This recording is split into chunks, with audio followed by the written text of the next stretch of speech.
Hello! Welcome to the second episode of the Spirituality Podcast, Experiences and Beliefs. Diversity of experiences and beliefs in particular. Today we have Lynnie and Gremmy joining us. Rex, you said you can't hear them? Uh-oh. Ding testing. Oh, there we You go. cannot hear me, chat?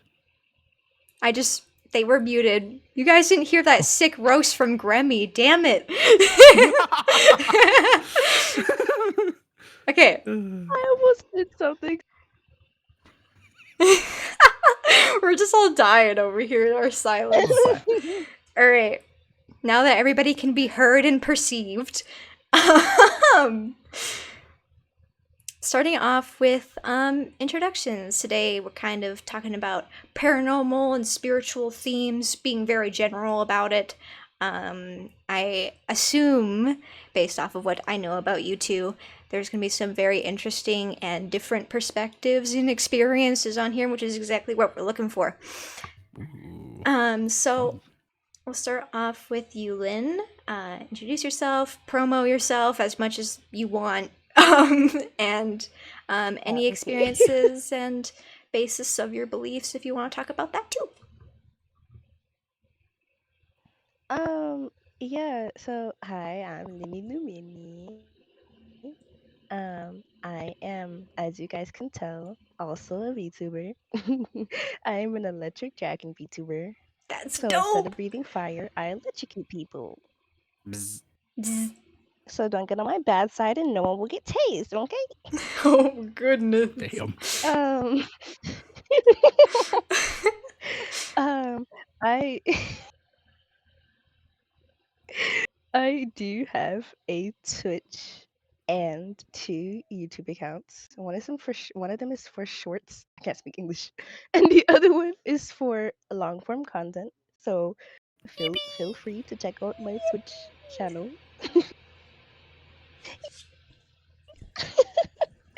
um, I actually I actually started. I'd say my interest in this was peaked when I was really young because from like a young age, I used to see what a lot of people call is like shadow people. Oh, yeah. Um like them dark figures that you see at the Mm-mm. corner of your eye, except I would look at them and they take a little too long to disappear. So I don't know if it's one of those maybe I was hallucinating or not. But seeing shadow people does run along the woman's side of my family. Interesting. My Oh. mom sees them, I see them. But the thing is, um it's not even like a placebo kind of thing. I saw them and then I'd tell my mom and she'd be like, I've been seeing them too. I thought I was crazy. I was so hesitant to tell her when I was younger. So I think there was a That's solid awesome, 2 though. to 3 years when I never told her that I could just see these dudes chilling around the house and then they just go poof, disappear. Like I'd see people run down the hallway, but What? when I look down the hallway, everyone is in their rooms asleep and no doors open or closed. Like nothing. And so I'm like, what's going on here? So yeah, from a young age, I used to see shadow people doing gymnastics in my freaking house.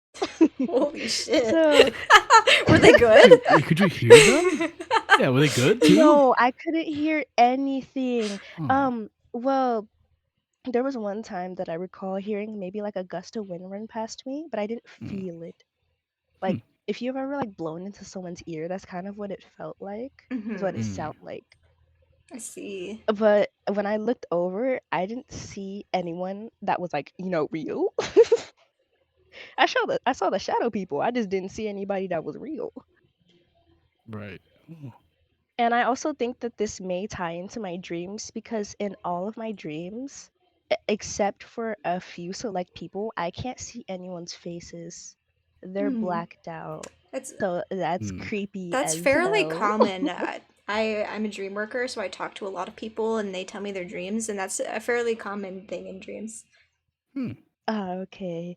I think there's only been like one or two dreams that I can recall where I've been able to see like maybe family members' faces, but there's been one odd dream where I could see a stranger's face and I still remember his face to this very day. That's wild. Ooh.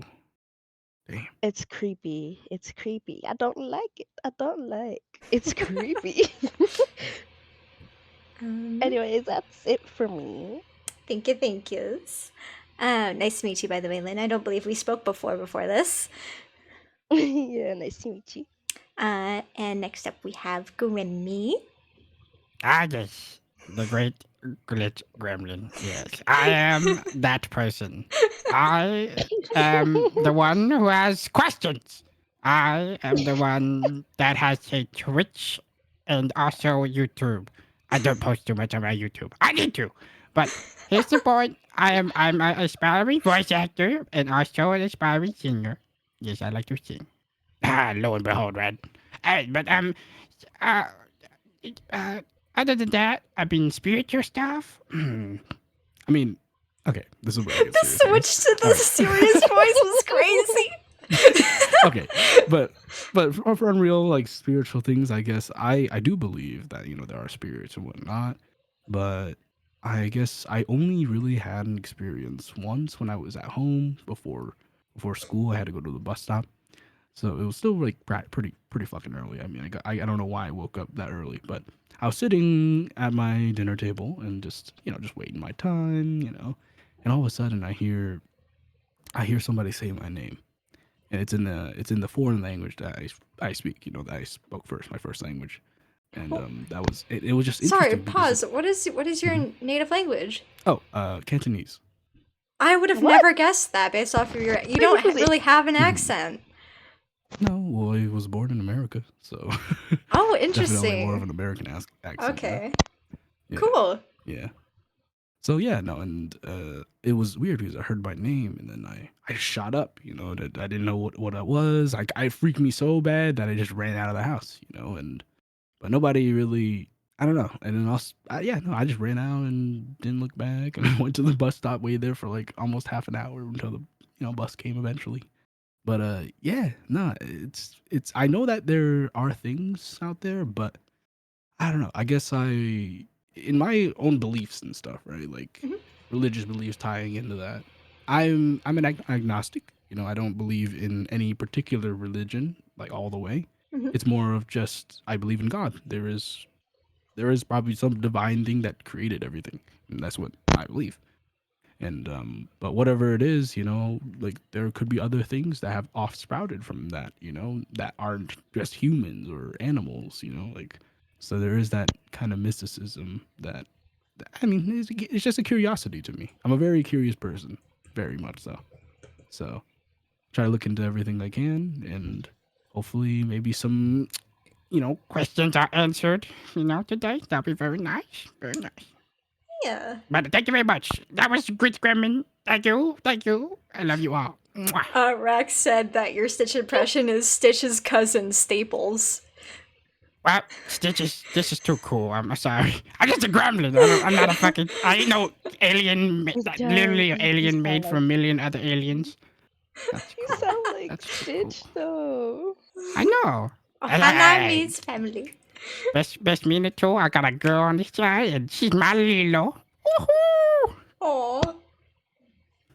You're I'm done. Stitch's twice removed Sorry. cousin. All right. Where to start? Well, I'd like to talk about what Lynnie talked about, honestly, this shadow people. Like, what? Yeah. I've only The seen shadow mysterious people shadow when I was tripping on mushrooms. Okay? Holy shit. I mean, I- valid. Oh, yeah. Okay, so I took this is what they call a heroic dose, okay? In Yeah, I've heard that. mushroom I've heard that Oh, phrase dear. before. Yeah, so it's more than 3.5 grams so basically an eighth of shrooms, right? So if you take that much more, you're gonna kind of transcend a little bit. You're gonna start seeing some things a lot more than less than that, right? If you Yeah. want to have fun, you take a gram or two and you just have fun. You ride it out like a fucking like a doctor. You're fine. you know.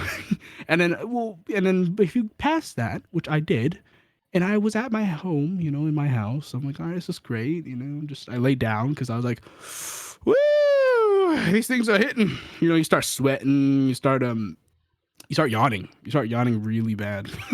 Really? and then everything. Yeah. That's what happens when you take psilocybin mushrooms. They just inhibit that part of you, and you start. Every time you fucking do that, everything gets more like you start feeling like you're connected to the ground, like you're connected to like everything around you, right? Like everything starts moving, and then you start seeing patterns and shit. And all of a sudden, I'm just sitting there, just trying to. I'm watching, like Family Guy, because I was just like, all right, I gotta fool myself with something, because this is getting a little heavy. For because I didn't want to freak out. You never want to freak out, but you always want to remind yourself. No matter what drug you're on, you don't want to freak out. 100%. Yeah, you need to ground yourself and be like, I'm on drugs. I'm on drugs. That's all this is. That's all. I'm not dying. Just the drugs. We're good. So, I was kind of riding now, and then all of a sudden, in the corner of my eye, I see like a person kind of like reaching towards me, but they're like their knees are bent, right? The knees are bent, and they're reaching towards me in this. And then I look at it, and it goes away. And then I fucking go back to it, and it slowly moves. And then a fucking 2-3 other ones just right behind it coming at me. They're coming at me, and then I fucking look at them again, and they're gone. I start fucking freaking out. I'm like, glitch. It's just the drugs. It's just the drugs. Stop. It's okay. We're okay. We're okay. Don't freak out. We can fight them. I believe in the Lord. I believe in the Lord. So yeah, and I was just, and I got up, and I was just like, all right, whatever these things are, I just whispered under my breath, but I was like, be gone, and because my understanding at least is that as living people, right, we have living energy and stuff like that, and that tremendously outweighs the energy of these dead creatures, like people that are beyond life right now. And that's just my belief, that we have more strength and power than them. And I, in a sense, I felt like I casted them away. And then all of a sudden I sat down, but then that was probably because of shrooms. It's like 5 hours, and then it stops. It's funny. It's like you'll feel, oh fuck, like this is how it goes. First hour, it's like rising up. It's like, oh, it's feeling okay. You're feeling happy, and then you hit the peak, and you're like, woo, we're so happy. And then you come down, and then the shrooms are like, hey, let's talk about every single bad thing you ever did. Let's realize who you are. Hey, you did this thing. You're a scumbag for that. You know that, right? Oh my This is how it goodness. works. It literally picks apart your whole entire life and then makes you realize you have to accept who you are. If you don't accept who you are, it goes down a bad trip. Yeah. Bad trips are no fun. No fun. Oh, God. I've been on 1 or 2, and it's not fun. But, but you accept it. You accept it. You realize who you are. And that's why psilocybin mushrooms are very good for therapeutic healing. They're starting to do more studies on that and stuff like that. So, but no, this whole experience just stopped. After 5 hours, it literally just stops, and you feel sober, and you're cool. You're cool for the rest of the day. So, and that's what was my wild experience with shadow people, at least. Hell So, yeah. Let's talk more into that. I have had a brief experience with shadow people. It mostly, because, okay, I'm going to go through a long tangent here, so if anyone has any questions or comments along the way, feel free to just shut me the hell up. Right on. So, as some people may or may not know, I started my kind of spiritual experience mainly around the ages of 15 and 16. And at the time, I was going through a really hard time mentally. And so, yeah, I was really scared when I was having these spiritual revelations and connecting with spirits. I genuinely was convinced that I had psychosis. So what I did was I went and I got a psychological assessment by a very expensive professional that I did not have the money for. But anyway, she confirmed I did not in fact have psychosis, and I was not in fact hallucinating. And I was like, fantastic. I'm glad to hear that. But anyway, it kind of brought me down this path of researching the difference between a spiritual experience and hallucinations, to which I found a PhD doctrine paper of a study specifically on this subject. And basically, the paper stated that there is one difference between a spiritual experience and a hallucination. In terms of our brain waves and the way our brain, I guess, perceives spiritual experiences and hallucinations is the exact same on paper. The only thing that sets them aside differently is the emotional and bodily reaction to it. Typically, if we are experiencing a hallucination, the senses will get really super heightened in a not fun way, and our emotions will also get heightened, whether negative or positive. So if we get like really like hysterically happy, that's not a spiritual experience. If we get really, really scared, angry, or sad, not a spiritual experience, more likely a hallucination or some sort of condition of the mind. When we experience a spiritual experience, most of the time, it will more feel neutral. It's a complete kind of flat line of existence where you're not really here nor there, but just okay. You're just kind of existing, and it doesn't really affect you a whole lot. It's more of a tranquil state of mind. Even if like there is a ghost, it's kind of like a deer in headlights situation where it's like it's just kind of void of emotion. And that's kind of where my experience with shadow people kind of began.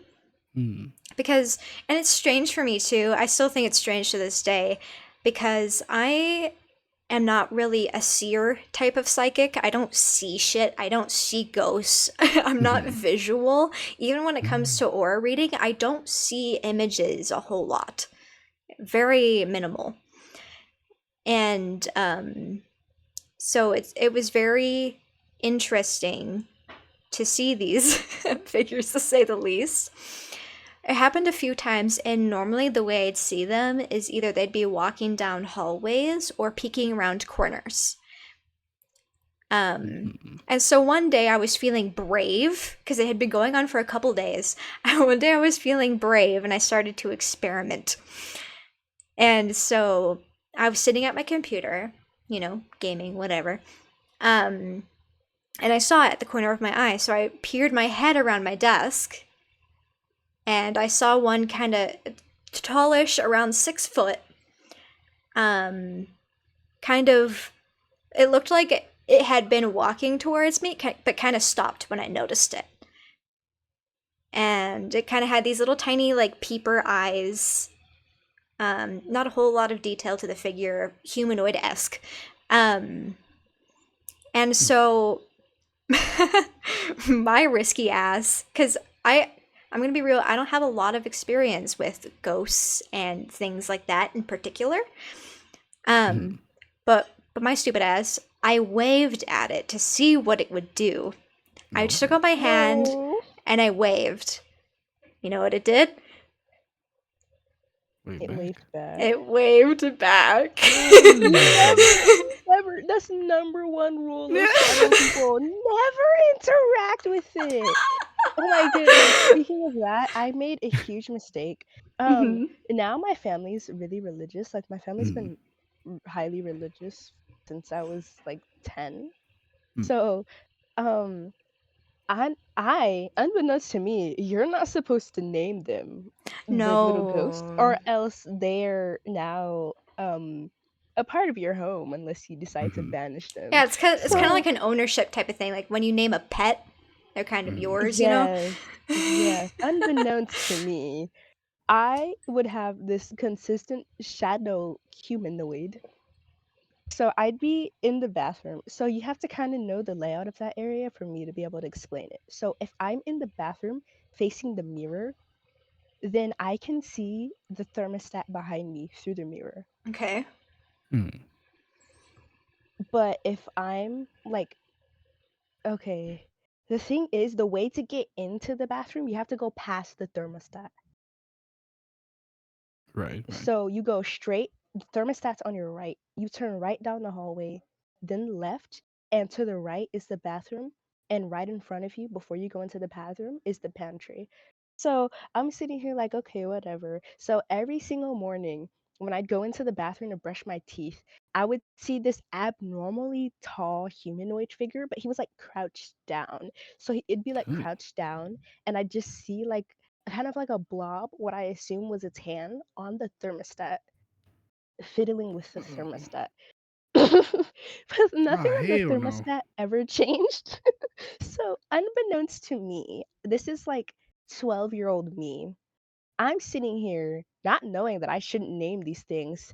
I call him Casper the Friendly Thermostat Ghost. No way. I call him Casper the Friendly Thermostat Ghost. And my mom, she overhears me talking to this thing. Again, Ugh. never talk to it. Dude, if my Don't daughter interact ever, with I'd it. be like, nope, we're going to church. We're gonna dunk you in the Yeah. holy water. The funny thing is that because we're Muslim, I Mhm. guarantee you 9 times out of 10, if I were to invite you guys over, you would hear one of the surahs, which is just like scriptures, Mhm. but Yeah. of the Quran, playing on one of our TVs somewhere. Ever since I've done that, because my parents be having the side eye me. They're like, "You sure you not possessed?" I be like, "You Whoa. good, bro?" Gotta make sure. Because ever since that day, they've just been kind of like side eyeing me every now and then, like, "You Mm. good? You all there?" Like, They gotta make sure, it's man. so freaking funny because Mhm. I personally have never had an experience where ghosts or like shadow people have come at me like you two have. But one thing that happens to me is I think outside of the shadow people, I don't know if there's something wrong with my body or maybe Mhm. this is a spiritual thing. I don't know. But every now and then I feel like someone like touches me, like full on fingerprints. Yeah. Like Ooh. not like their entire hand, just their fingers.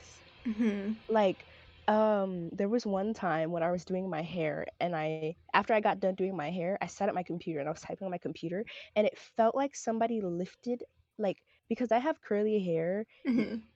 like if you take the end of a strand and like pull it, Mhm. it like kind of straightens in a way. Hmm. And then if you let go, I Mm. can feel it like go back into its curly state.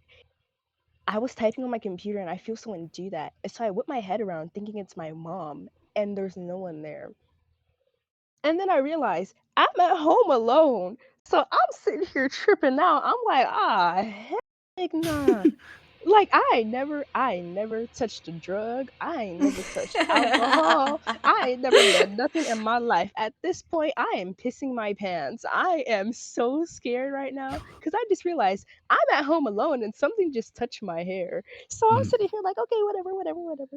And so I try to calm myself down and I feel like a whole 4 fingerprints brush up my arm. Now, I have a theory. I have a theory Mhm. about what this is. Um, a distant relative died Hmm. a little bit ago. We weren't super close. I'm sorry, Carp said it's me. Carp,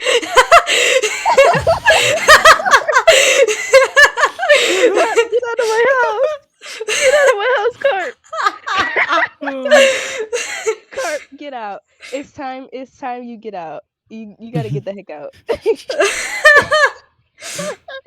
But I do have a theory that Hmm. maybe because I have had some distant relatives who have died within that time where I was experiencing like feeling like people were touching me, I do think that it could have maybe been one of my dead ancestors trying to comfort me because when I tell you I was fucking tripping balls, I was tripping out. I was freaking out. I was running around the house looking for somebody or anything to blame it on. I was running around the house like a chicken with my head cut off, looking into every room like anyone in here? Anyone in here? Anyone in here? Anyone in here? I was looking, I was like, I really hope that was a freaking rat that just jumped on my head or something because like please anything, somebody tell me I'm not tripping. Needless to say, I didn't find anyone, so I definitely was tripping. So, But can I I? was just Oh, so sorry. freaked out. I had goosebumps for like a solid 30 minutes after that. So I do have something to say on the topic of that. Again, coming from my own experience and perspective and beliefs and whatever. So I have experienced something extremely similar to that. And from my spiritual perspective, I tell you what I think it is, and it's very similar to how you describe it. So, I felt similar things, touches on my shoulders, my hair being kind of swiped by my neck type deal when no one was around me or behind me. And again, same kind of era when I was experiencing shadow people. Through some research, because I was already spiritually involved at this point, I was already doing research about like spirit guides and things of that nature. And I, at the time, was doing some research on types of ancestors. And yes, there's different types, in my spiritual beliefs anyway. And of course, the ancestors that everybody knows, past loved ones. There's also a type of ancestor called an affinity ancestor, which is not necessarily someone from your bloodline, but another human spirit that has come to help you or to support you during a time. And usually they're figures in history, whether super popular or not, who have been an influence on society in some way that have come to help you with a particular thing. So you could just have like Napoleon. I come down Yeah. to help you out of your trouble. I have conquered almost all of Europe, and now I will conquer your brain and take care of this problem. No, literally. Really? But like, yes, that kind of touch, and it is basically in my experience, that kind of touch and that kind of feeling of just like gentleness, and also the similar thing with the playing of the hair is kind of crazy. But Yeah, that is interesting, huh? Like where like something could be like, look at your hair, it's so nice. Oh my And god, your not the voice. skin. No, Just like no, touches no, you no, just no. slightly. It's like beautiful skin. No, I I hate the voice. Not the voice, not the voice, not the voice, not the voice. They're gonna freak me out. Okay. Sorry. But yeah, for me, because I practice divination and I have spirit guides. I communicate with them through divination, and so I was like, I hope this ain't a ghost, because that would freak me out, because I know how like they can attach to people and things like that, or have heard anyways. So yeah, I did a reading on it, and it was an affinity ancestor. And during that time, she was really influential to me. I'm gonna go over this quickly because it's not necessarily super on topic, but her name I'm curious is about it. Ida Craddock. She was a spiritual influencer in the Victorian ages. And she wrote books. She started writing books on to help mostly women in marriages with their sex lives, and claiming their independence, which was extremely crazy for the Victorian ages. Like, they totally were not about Woman that. rights? You make me laugh. They'll never have rights. She's a witch. I'm kidding. Yeah. And so Must be a witch. She claims independence. A witch! A witch! Yeah, no, for real. She does not mean a man. Burn her! No, for real though. Yeah, that's crazy. That's crazy. She delved in the occult. She from what I remember reading, she taught a women's yoga class to help with like chakras and energy work and things like that. I don't know if it was called chakras in that day and age, but it was basically that. Maybe that with the slight more British accent. And she she started to become more popular. Her books were getting more widespread, and so it caught the attention of the higher ups. And I can't remember who this dude was. I think he was like another author or someone who was an author that had affiliation with the government in some way. I'm not really sure. You could probably look it up and find out. The details of it are hazy at the moment. But basically, that dude, he fucking hated her books, and at the time, her books could be considered criminal, and they were considered criminal. And so that dude reported her to the police or whoever. I don't know if they had different names for them at that time. I'm not very historically educated. To the coppers, I'm going to tell you. I'm going to tell on you. Snitches get stitches. He must have never heard of that before. It wasn't made back then. And so yeah, basically she was ordered to go to court, and she was going to be arrested. And she was like warned if she didn't take her books down and stop doing the occult stuff, that she would be arrested. And it's a fairly sad story, a trigger warning, suicide. She decided that, and she wrote a suicide letter. And in the letter, basically, she stated that she would rather die than go to jail for something that she believed in and believed was right. So before the cops got to her, she, grave details, she went to her gas stove, turned on the gas to give her carbon monoxide poisoning, which killed her before the police arrived. Oh, okay. I really thought it was going to go left field. Turned on the gas, lit a fucking cigarette.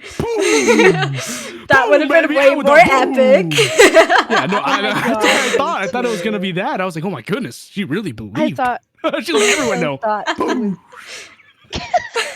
she was gonna let it go for a while and then click it on so that it sparked and the whole house went boom. Yeah. I was like, oh no. That's what I thought. I was like, oh my god, dear woman.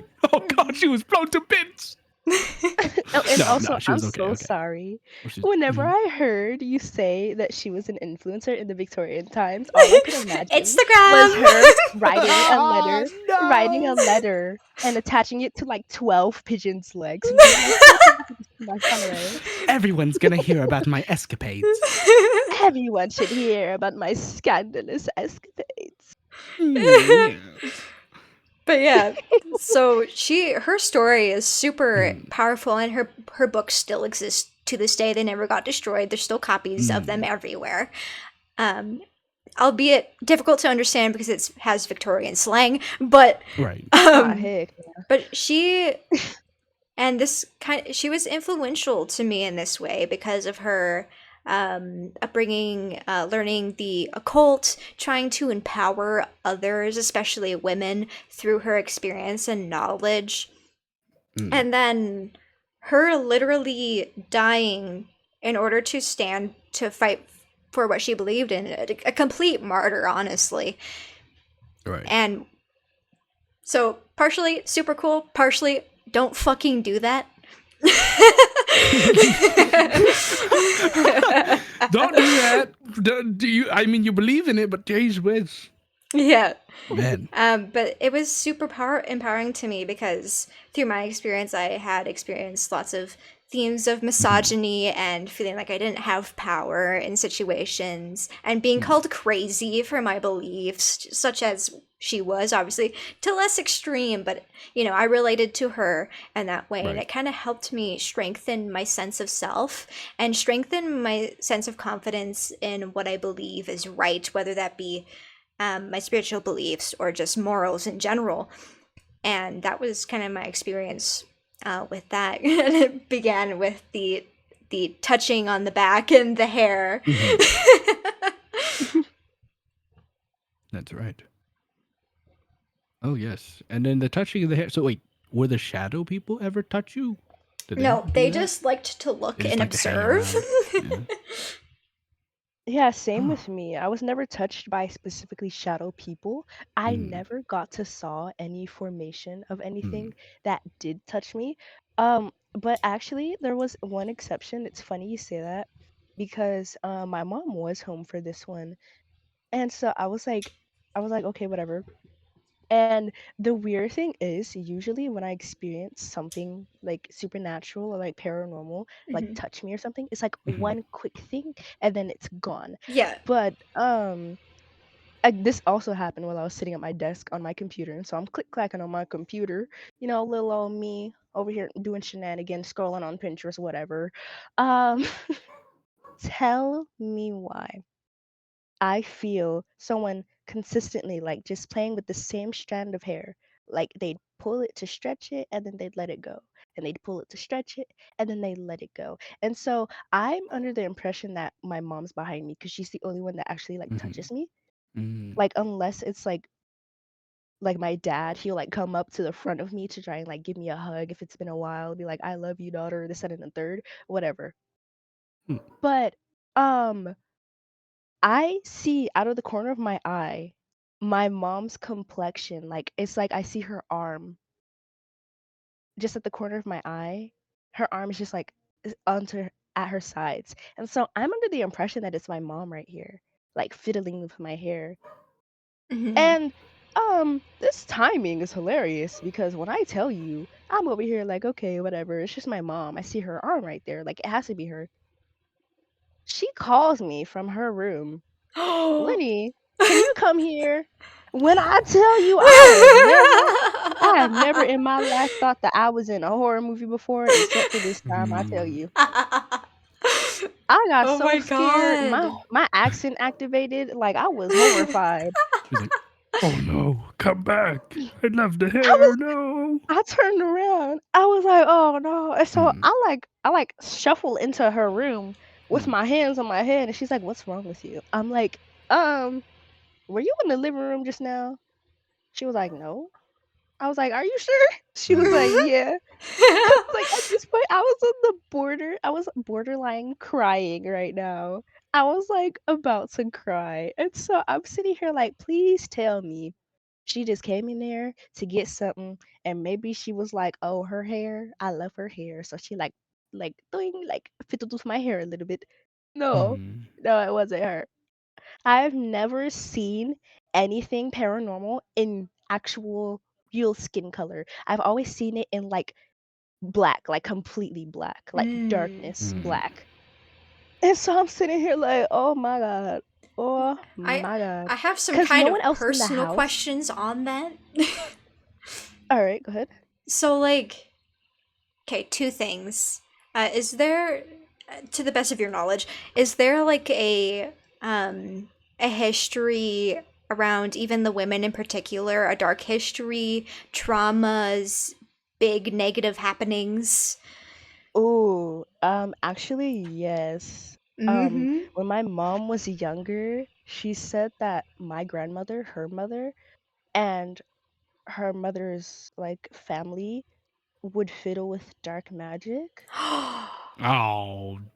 Oh, Oh no. So, they were dark magic The voodoo, the fiddlers. plot I wouldn't thickens. say that they were indeed. I wouldn't say that they were necessarily witches, but Mm-hmm. I do know that they at one point messed with dark magic in some way, shape, or form.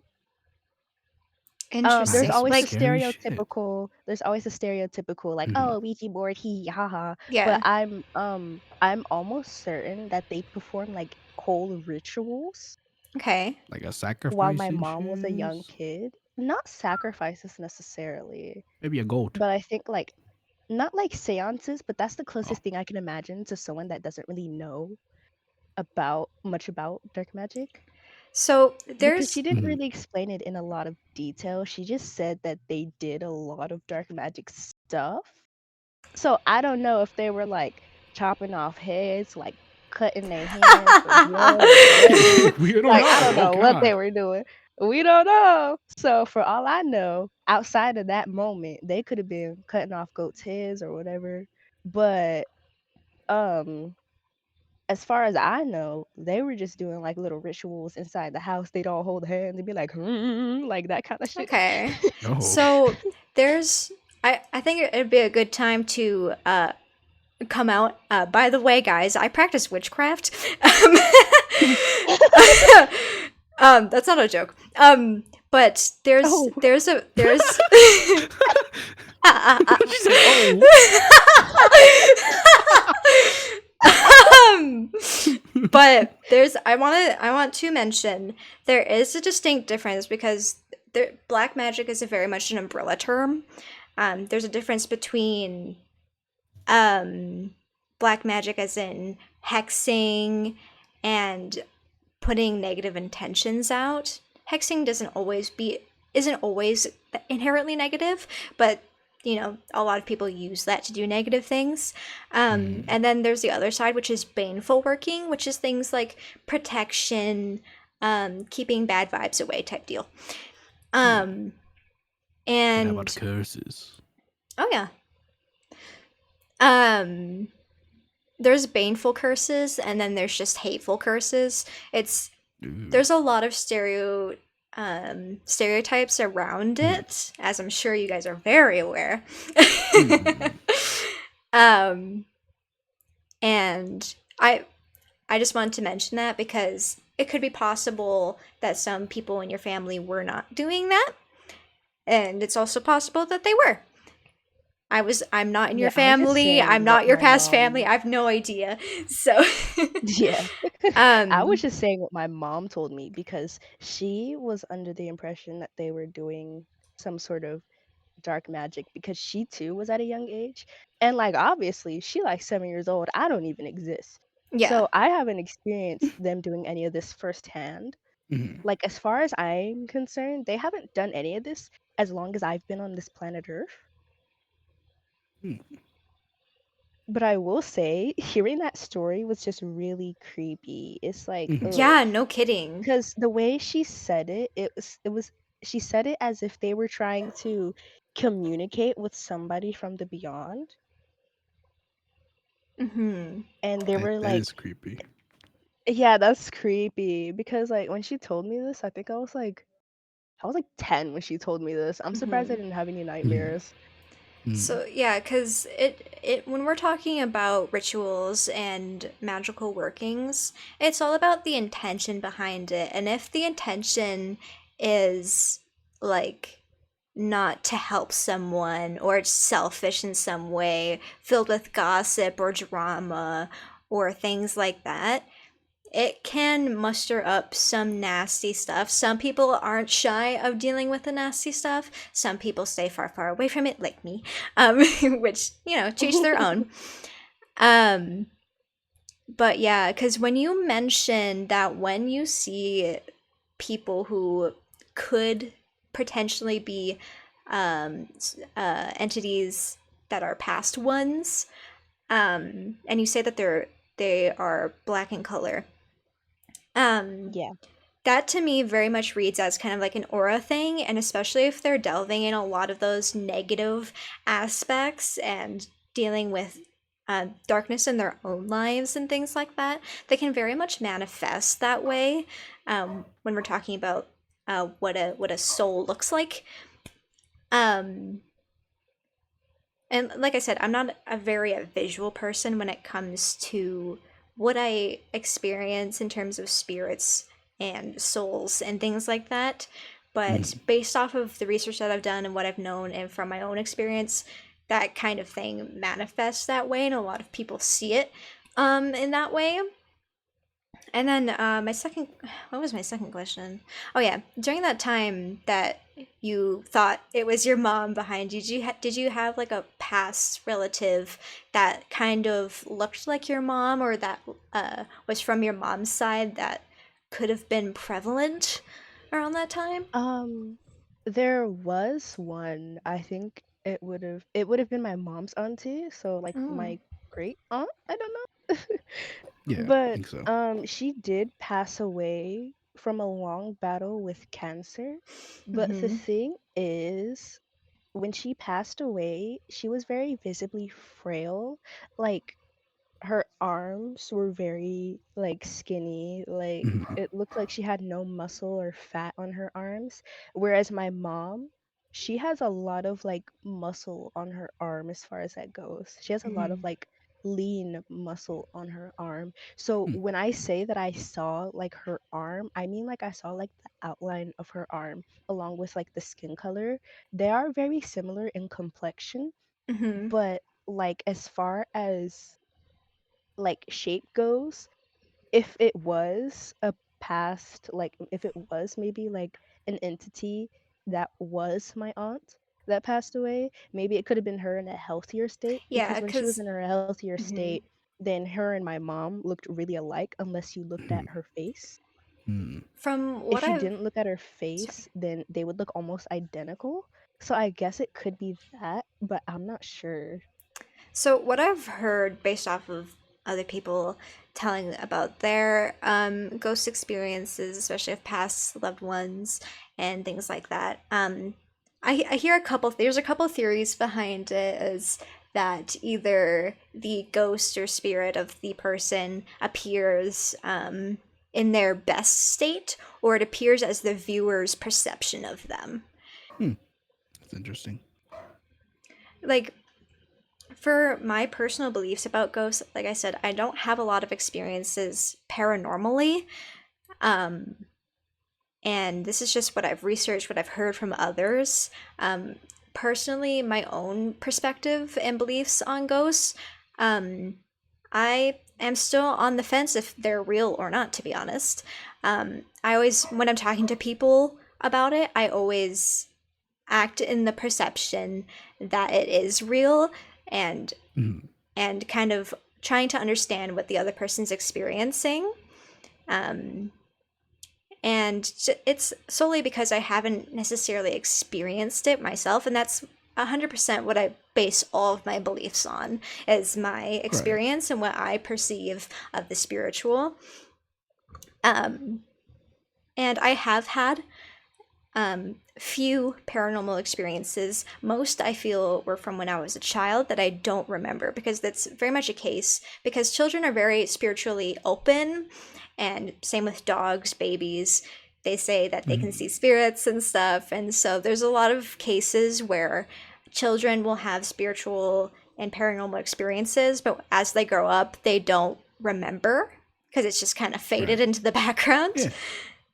Um, and for the people that do remember them, they say that those people are spiritually connected, spiritually inclined, and so on. Seers, as they say. Oh my goodness, it's so ironic that you say that because that Hmm. just brought back a memory.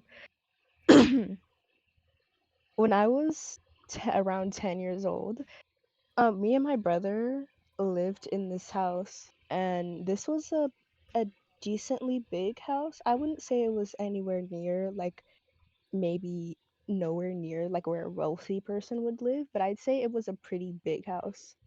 It was like a to understand this, there was on the right side of the house, there was a big master bedroom, and all the way on the left side, there was two rooms, like two bedrooms. Hmm. And me and my brother slept in those two bedrooms on the left.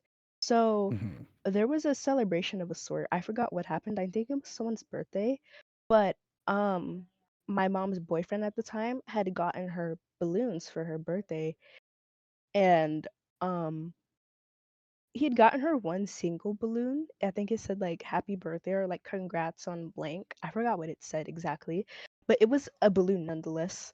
Um and I remember this so clearly. The air conditioning was off.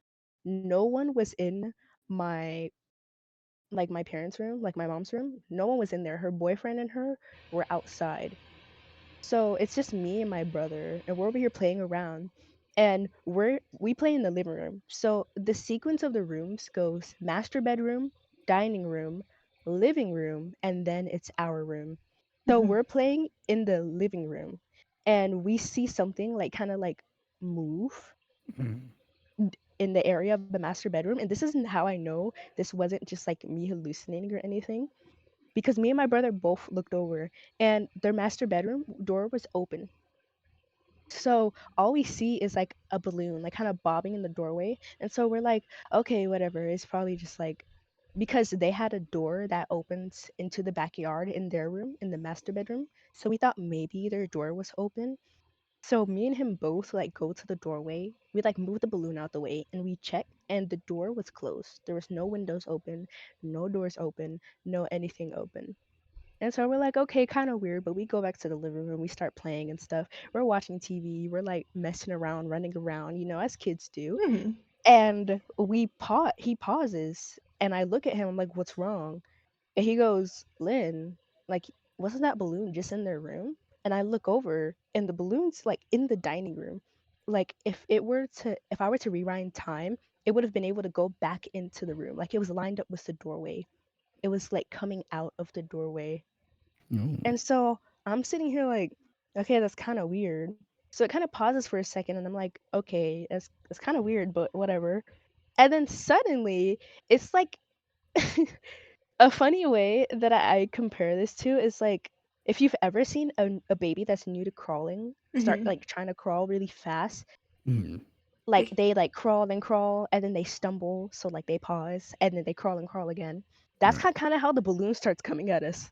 Ooh. Like the balloon starts like moving, like of course it wasn't like dragging, like no one was dragging it, but it was like moving towards us. And us being Ah, hell kids, no. we had already seen all these kind of horror movies. So we said, "Oh no." So all you hear it's funny cuz all you hear from outside the house is two kids in unison screaming their lungs out, running to the room and a bunch of doors slamming. Like we were Hmm. slamming the doors.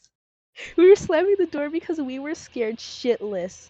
And my mom and her boyfriend finally came home, and they're like, "What's wrong? What's wrong?" Because she she came into our room, and we're like hugging each other, crying, sitting on the floor. We were Oh. like Oh no. sobbing. We were Oh. so scared. We were sobbing on the floor, like holding each other. We were like, "Mommy, mommy." Mm. Jeez. It's hilarious now because I'm not scared anymore because I'm Mhm. kind of aware of what was going on. You've seen But it all. I've seen it all. There's far more scarier things than Nothing will Casper phase dragging a me. balloon. Nothing will phase me. So, like all my mom heard, she Mm. says that it was so funny because her and her boyfriend came in the house. And all she heard was us screaming, "Mommy, mommy, it's Oh. Pennywise, it's Pennywise, it's Oh Pennywise." no. Oh. All she heard was us freaking Georgie. screaming, What up, "Mommy, lady? mommy, mommy. We were Yeah, that's like, fucked. help Oh me, god. mommy." Like, we were in tears. We were frantic.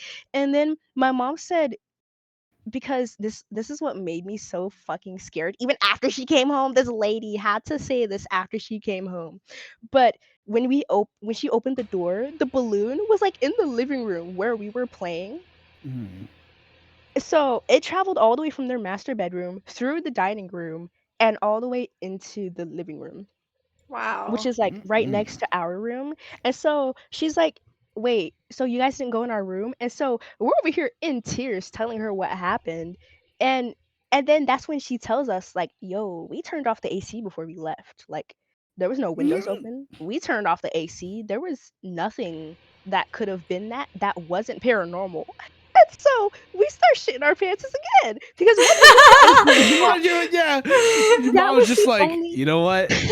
We're gonna freak you the fuck out. that was the only thing Oh letting us hold man. on to our sanity. We're like, Mm. maybe, just maybe, Maybe our Just the parents AC can was maybe. on. debunk it for us, you know? Maybe our Yeah. parents They can tell you the debunk it. exact opposite, and you're just like, oh fuck. And we're like, oh no, because like my mom's boyfriend, he Mm. sees how scared we are, and so he checks Mm. the AC. He's like, "Kids, the AC was off." And we're like, "No, Oh my no, god. no!" You Like should we have literally lied. started You should screaming. have lied. We literally both started screaming in unison. We were like, Mm. "Ah!" Oh Oh my And man. so god. we were I so guess. freaking scared. That was the one time where Uh, I was glad that we shared a room because had I mm. slept alone, I guarantee you I would have been shitting my pants the entire Mm. night. I was so scared. And I feel like they should have just lied. Like, just please lie to me. Lie to me. I don't care anymore. Just Yeah. lie. But they were like, "No, the AC's off." Like, we didn't open any of the Oh. windows or anything. Oh And we were gosh. like, "Oh my god." And we also had like three cats at the time. So Mm. me and my brother were holding on to the fact that maybe, just maybe, maybe one of the cats woke up and they were like, maybe we didn't see them and they were like swatting the balloon to over here. Mhm. And they're like, nope, the cats are still asleep. And we're like, oh my God. We were like, please just stop. We were like, somebody. Like, we were so freaking frantic. And looking back, it was freaking hilarious. Mm. But that scared me and my brother so freaking bad. And what brought that up was when you said that not a lot of people remember what happened from their childhood. But that is a day that I will quite literally never freaking forget. That is ingrained Yeah. into my brain because we so genuinely thought that Pennywise was coming for us, regardless of the fact that that balloon had no red on it. We were convinced. We were like, I don't care if that balloon didn't have a dot of red on it. We don't care if it didn't have a red confetti on it. We Mhm. think Pennywise is coming to snatch us. Oh my. Oh my Yeah. goodness. I think that reminds me of one. Okay, so I guess I just remember this, but it's pretty funny. It's a little goofy, but so we had a, so you know who Mushu is, right? Mushu, I feel like I've heard of it. I don't. little necessar- dragon from Mulan. Oh yeah. Okay. Oh Yeah. yeah. Yeah, so Mushu, we had a little like electronic, like battery powered Mushu like doll thing that would like dance around, right? It would like dance. It'd be like, yeah, whatever. I don't remember. It didn't have sound or anything, but so one time I think I don't know, it just like we just left it somewhere for a long time. I pulled it out. Hey, take a look at this thing, and then without the batteries, the motherfucker starts moving. I'm like, it starts dancing and shit. I'm like, oh, hey, and I'm like, I have to be. There was no batteries in it. No batteries in it. Oh my It just started God. fucking moving. I freak out. I'm like, oh shit. I think I was like, what, maybe 10 or something like that. I was like, oh shit. I get my sister. She sees it. And I'm like, oh, fuck no. So I grab the scissors. I start cutting this motherfucker's arms off. I'm like, die! Just start cutting him, just cutting his body apart and stuff like that. And then it stops moving and stuff. And I don't know why I did this. I think I was scared of getting in trouble with my parents because I was like, it's probably pretty expensive to buy and stuff like that. So, but I hid it behind my sofa. Like, I just stuffed it all back there.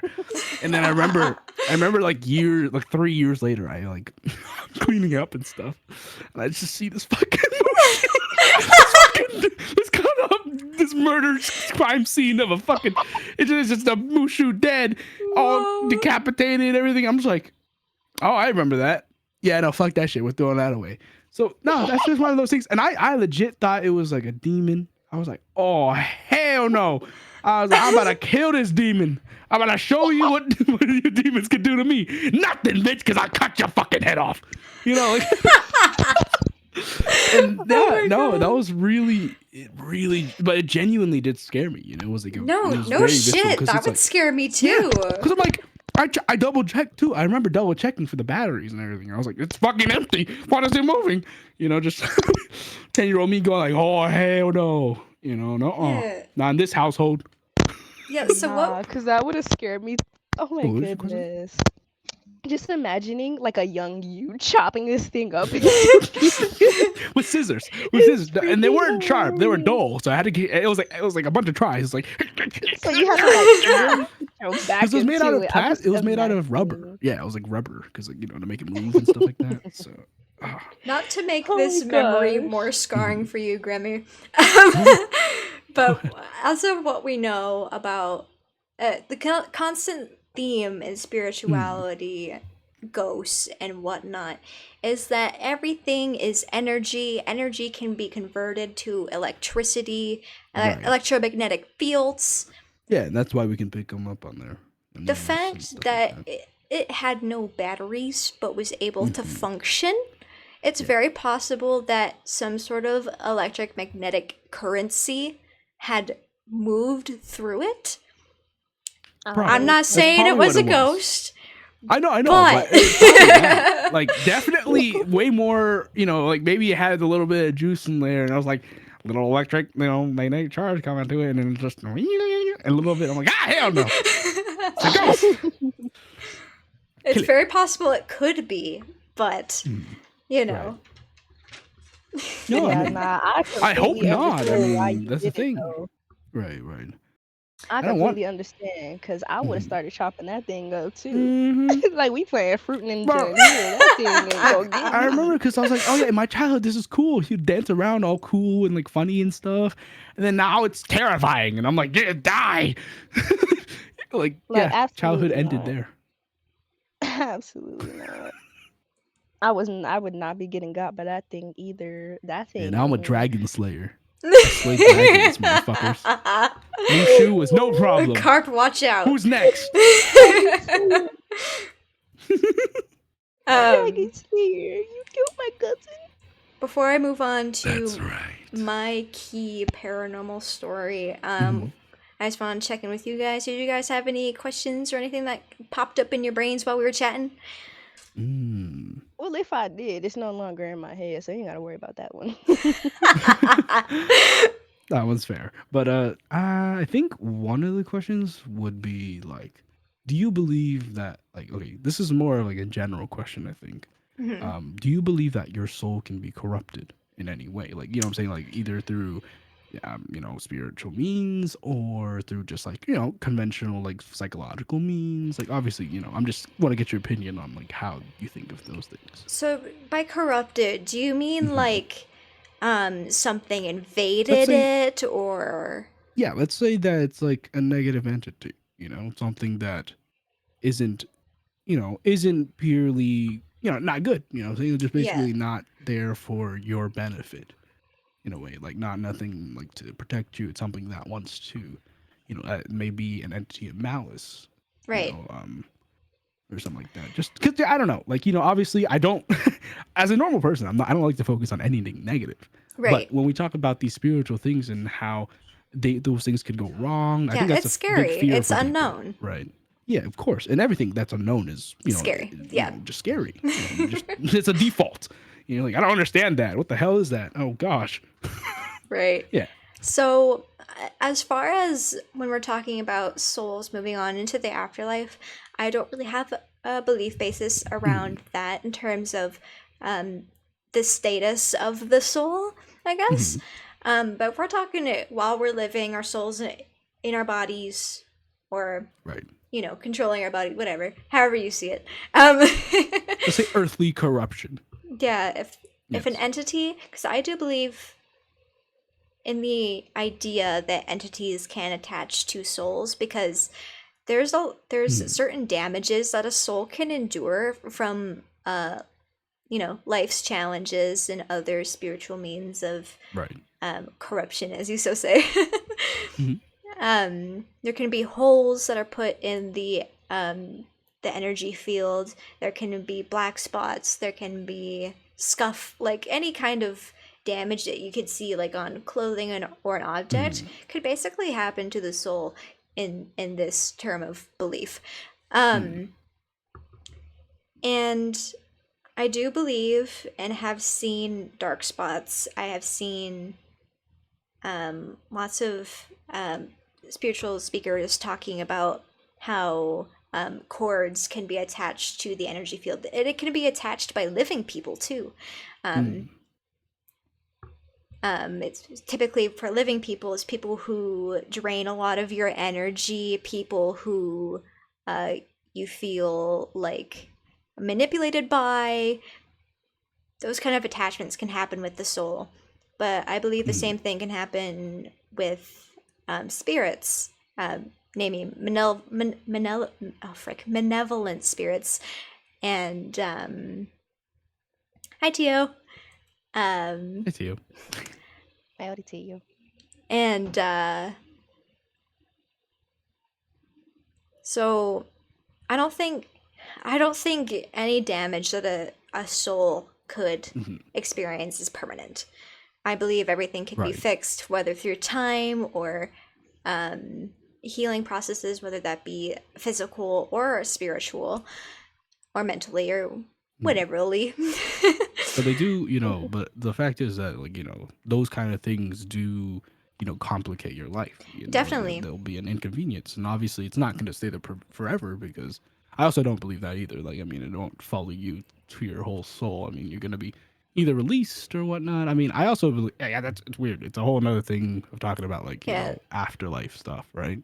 Because that's a definitely. whole everyone talks about Yeah. that. Everyone's got an opinion, but no, like it's just interesting. Yeah, no, I agree with that. That makes quite a lot of sense. But like, oh man, a lot of the things that the soul can endure. Mm-hmm. Some people can't. Like there's possibilities that there are their spirit isn't strong enough to withstand such a damage. I It's yeah. possible. I definitely feel personally in Mm, my beliefs that the energy field, aka the soul of a person, mm, can be strengthened like a muscle. It can be mm, worked out and it can be cleaned. It can be damaged, right. injured.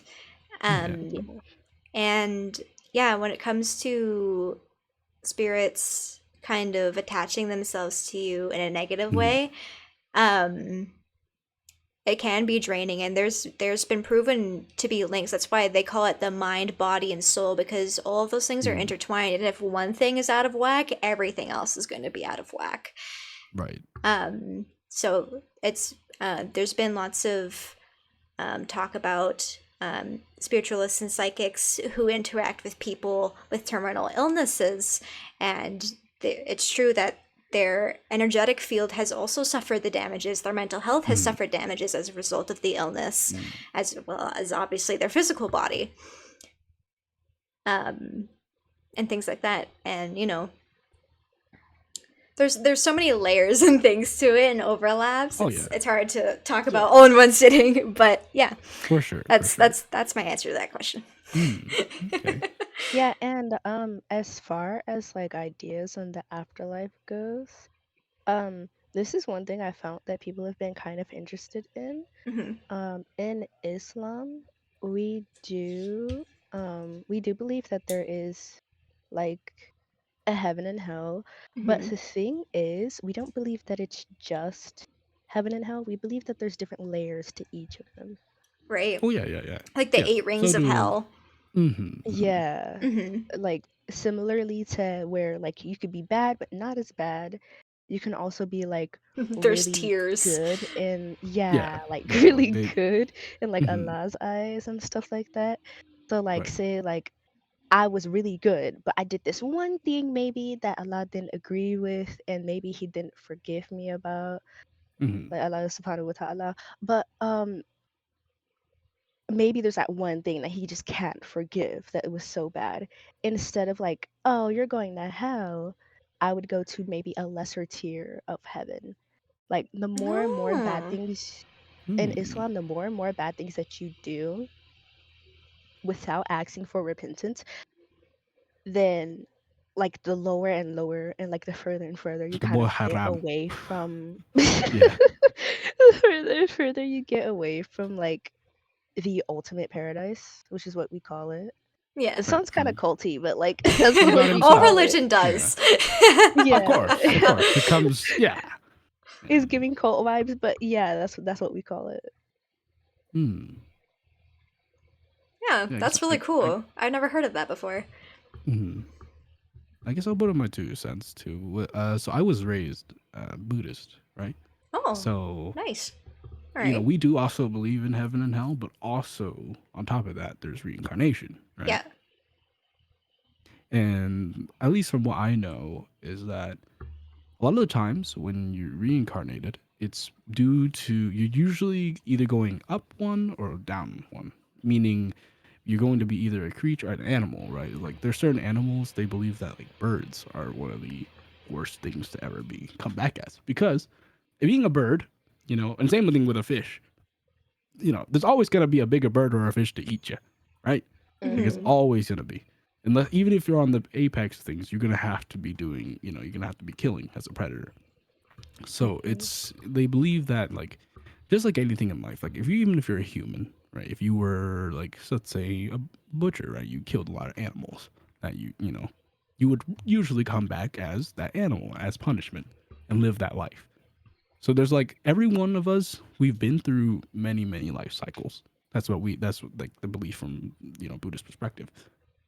And that we're all trying to reach enlightenment. Enlightenment meaning, obviously you realize that, I don't know, the realization of the whole entire universe, which I don't understand too much of. Who the That's fuck something does? yeah, who the fuck does? And it's supposedly like only a couple people have ever, reached that point. Mhm. I'm like, and I don't know too much about it, but I just was raised with it. But now that I've kind of looked out into the world and stuff like that, I don't know. I feel like a lot of people would say that I'm Christian just because I do believe in Jesus Christ and like, Mhm. Sacrifice and everything. You can be Right. of different religions and course. things and still believe in the existence of gods and other spiritual divine figures and other 'Cause- cultures and religions. Right. And my perspective on it is that religion is actually a very big, it's because I'm a big history person, right? Mhm. And a religious text and all these things, they really come together. And I always look at them as if they're all together, because even in Buddhism, right, there's tiers of heaven, right? There are some lowly gods and there are some higher gods, right? And that doesn't exactly like, with what's it, polytheism and, Yeah. monotheism, like those two in a way, they don't have to always smash with each other, right? It's Yeah. not really conflicting sometimes, because if you think about it as, yes, there are tiers in heaven, some angels are in some places and some other angels are in higher places, right? Yeah. So there's some that are closer to the creator God, the one all be all that made everything, right? Mhm. In every religion there is that one God that made everything, Yeah. so it's like it's Yeah. almost like you can all put them together. It's just a massive story about the human need, the instinct to worship something higher than them. And That's what I also to believe that want is. to know about the Mhm. higher and Of the course. universe and whatnot. Right, to develop a relationship with it. Mhm. Because that's what we were grateful. Because a lot of people, I mean, if you believe in this religious stuff, typically you're more on the grateful side, right? You're great. You're moving with grace, and you're like, thank you for giving me this and this and this, right? Yeah, Because you you're say asking for grace blessings, and right? Yeah, exactly. Like kind of like that.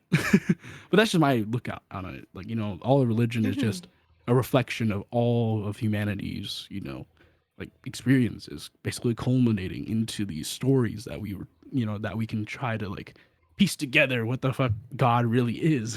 Or like Yeah. yeah, like it's just, it all comes together because I mean, it's all God something when it comes to spiritualism too. Because it's like that's the only way we can really describe it sometimes. Like we're like, yeah, it's like it's something that was created out of something. It didn't just come out of nowhere. It doesn't just into existence, doesn't just snap into existence. Yeah. These things have been around. Dude, They have stories. when I think about the Yeah. the idea of the Big Bang, my brain freaking explodes because like I started thinking about like why it happened, what came together to make that exist. What was before Right. that? Was it just like a white void instead of a black Yeah, void was it that is just space? nothing? Like Right. it my brain goes on forever, and there within the last even couple months, couple years of me delving in spirituality and trying to solidify my beliefs, there's been so many different Mhm. things that I've come to, and I actually I like many people who get into spirituality really intensely and they're new to it as well, people tend to want to figure out what the universe is and the many layers of it and why everything exists and all the details of that. But whenever because again, I am a psychic, I use divination, I would try to do readings on that, like back when I was pretty new, to try to get a definitive answer. And every time I did, it would come up hazy. And within the last couple months, because I was going down a rabbit hole of philosophy and universal knowledge and things of that nature, and I came to the realization, for me, that as human beings, we are meant to live the human experience and not try to understand and perceive the experience of the universe, of what divinity really is in the very definition. Because as humans, we're always trying to figure things out to better understand things so that we're not afraid. Right. And the whole thing about the human experience is that we as individuals all have to accept that we will never know everything. Oh yeah. Oh yeah. And 100%. I wrote a song about that very thing It's called Afar, and it's basically Oh. about the first line is if we were meant to know the stars, then they'd come down to greet us. Meaning that if we were meant to have all of this universal knowledge and to know everything, we would be able to perceive it. But because it's so advancive and so beyond us, we can't. Even if we try our very, very hardest, do all of the psychedelics in the world, You'll never trying to understand. You can get some information and perceive some things, but you're never going to know the grand scheme of everything. No. And and it's almost like it's And- meant to be, right? Like it's designed that way. That we were meant to not have that knowledge. Yeah. Because it's not for us. Really isn't. Yeah. And more on what more on what you said about reincarnation. I'm not sure if this is really just like my household thing, or maybe a lot of people in Islam think this way. But we have a belief that based on what animal your face looks like, then it could depict more about like your Previous life. personality. Yes. There's No, not even really just like previous personality? life, just personality. Yeah. personality, That makes sense. things about the soul. Yeah, there's lots of different types of face reading. The most popular is Chinese face reading, but based on a person's facial attributes and different lines and scars, and people's faces grow and shift as they age. And Oh, look those at the wrinkle right shifts- there. You having a hard time taking a No, poop? literally, Oh, yeah. literally. And these different facial shapes and changes can depict a lot of what a person's going through, not only in their life but spiritually too. And they can depict, like Lynn said, personality traits and things like that. And so yeah, that's very much a spirituality wide kind of concept. I mean, it makes sense because, like, like it's factual that if you don't smile as much as somebody, you can tell if somebody, like, like the certain wrinkles that they get if they like smile more than other people, and like if people frown more. So you can tell like by the lines. It makes sense that you can, because you can't really lie when you're feeling a certain way, and your body acts a certain way. Because you don't catch yourself doing that usually. It usually just happens naturally. So that checks out. And in a lot of spirituality, people a lot of the times connect with the earth, the animals, and so like in a lot of indigenous tribes and cultures, there's a lot about spirit animals, totem animals. Like some people, and I don't know if it's if it's the same throughout indigenous cultures, but there's My and spiritual some animal is the buffalo. they're born with totem animals that basically describe their purpose and their personality. And Right. animals are very personal to us too, because like you ever look like at a meme of like a raccoon and be like, that's my spirit animal. Yeah, and There is probably a very there's probably a very deep part of you that really does relate to that meme of that raccoon. I remember taking them cookies.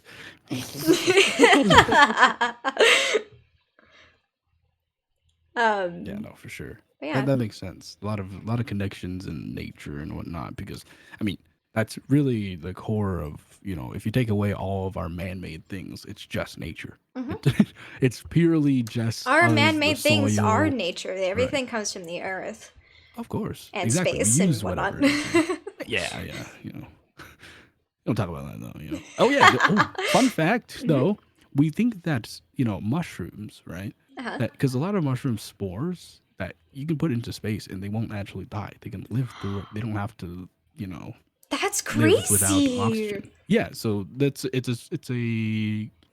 theory that mushrooms came from like an asteroid or something like that. and hit Well, our we all planet. came from an asteroid. We're all Yeah, stardust. yeah, whatever. we're all the stardust. Yeah, we're the culmination of the whole universe. And it's true. It is very true. That's such a weird thing to think about sometimes. No, because But it's like, if you put like a that's so fern true. in space, there'd be no oxygen, and you'd most plants need oxygen to exist. But And spores don't. That's It's interesting. that makes my brain want to explode. Yeah.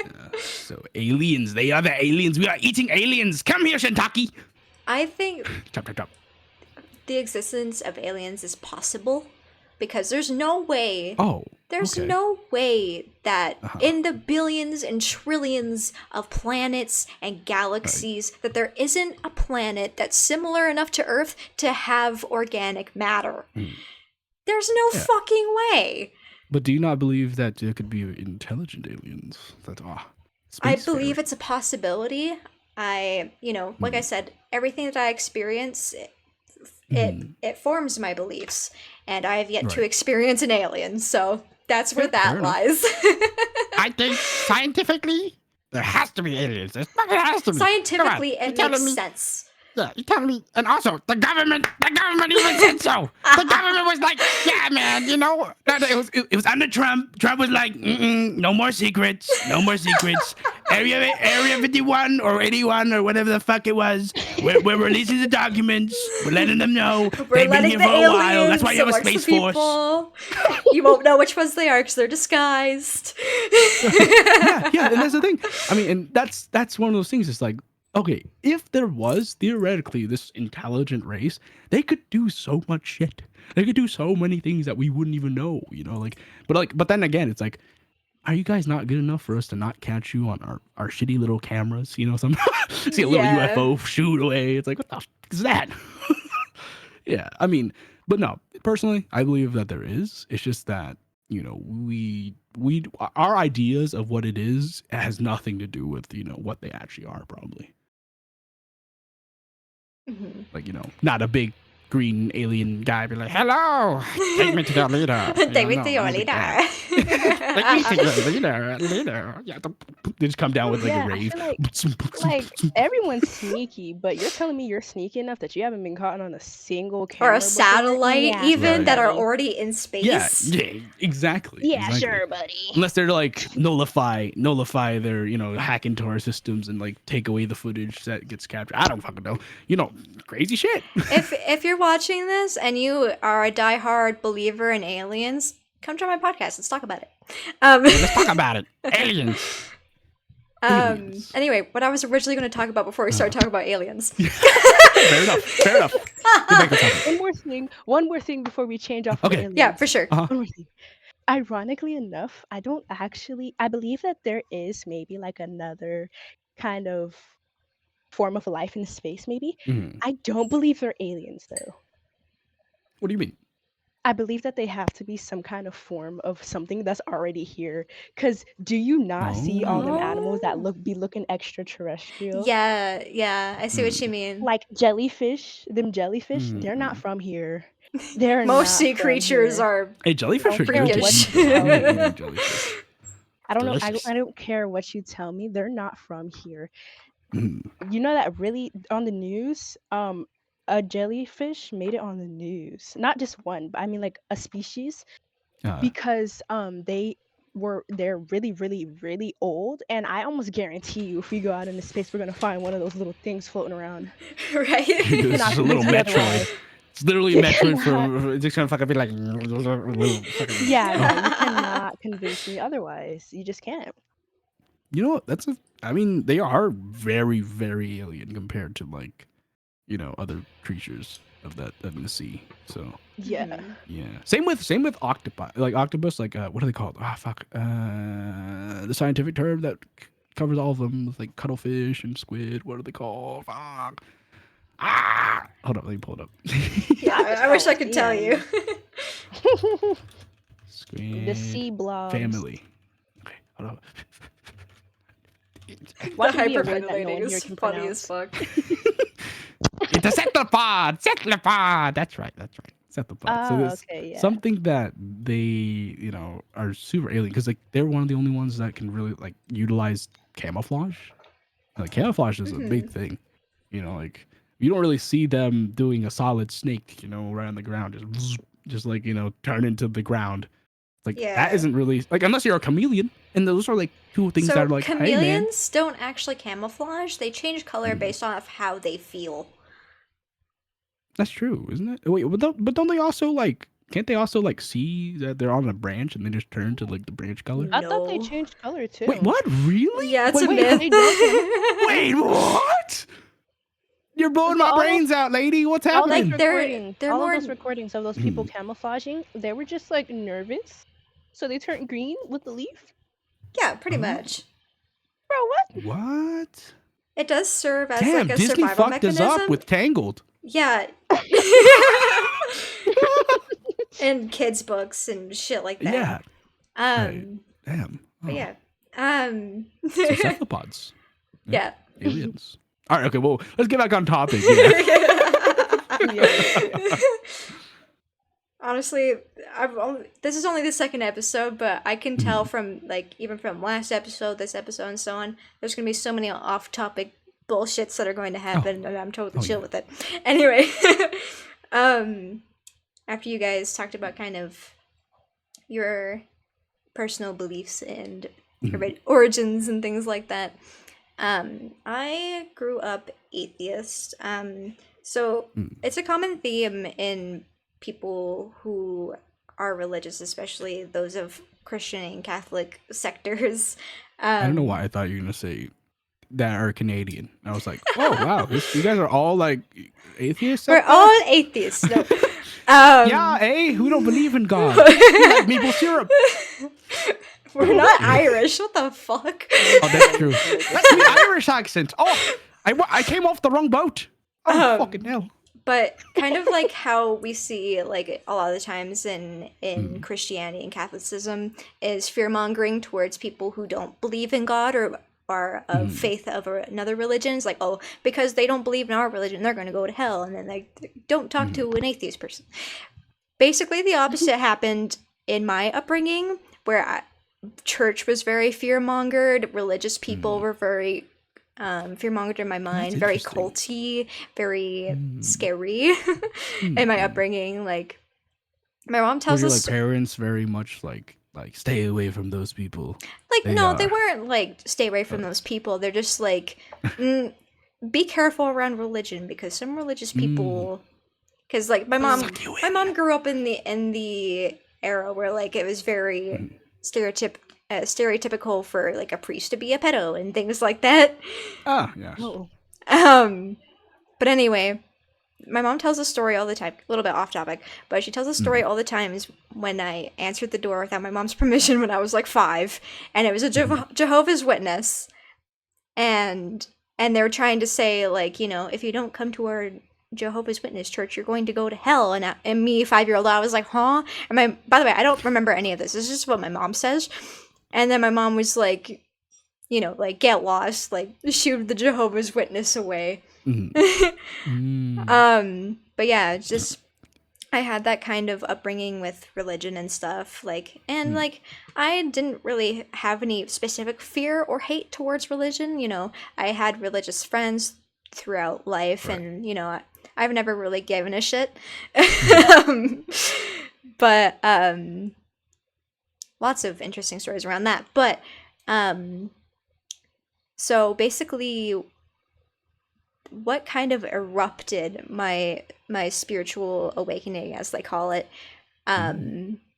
is I was a teenager, and I was extremely depressed, extremely mentally ill. I didn't have like a lot of support in that area, and so one day I tried to go down the sewer slide, and when I came to, I kind of had this revelation where I suddenly felt kind of empowered in a way to change my fate.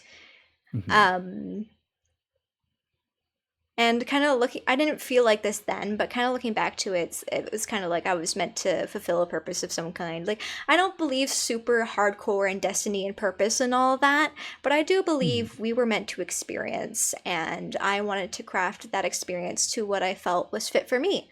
And obviously, I didn't want to hurt anymore. I didn't want to be drowning in my depression 24/7. You know, I'd tried pills, therapy, whatever. It didn't mesh well with me. And you know, Mm. I'm not saying pills don't work and therapy doesn't work. I'm totally not saying that. If pills and therapy work for you, that's fucking awesome. You kudos to you. Yeah, kudos. But I was just like, then, well, I don't have these supports in place, and I'm just going to try to make my experience the best it can be and try to find ways to heal while I don't have current support. Mm. At this time, so by the way, for those who don't know, I have autism. I didn't know. Autism. Also, happy Autism Acceptance Day and month. Happy Autism Day. Yippee! Yippee! I don't know if I have it, but yippee! I love that. But I didn't find out until I was 18, so living with a disorder that you don't know you have, and you notice how you're being treated differently by your peers, and you notice how life is for some reason really fucking hard for you. Like, life is hard on a basis, but when you have a disability that you don't know about, you're like, why the fuck is everything 30 times harder for me than everybody else? And everyone's like, especially when you're a teenager, you bring it up to adults, like, everything is really hard for me to get through. They're like, yeah, you're a teenager, life is hard. Yeah, And you're like, yeah, yeah. no, you don't fucking get it. Basically, that was my whole upbringing. And then this kind of plot line evolves to the time I was seeing shadow people and experiencing stuff like that, connecting with spirit guides, etc., and so forth. Okay,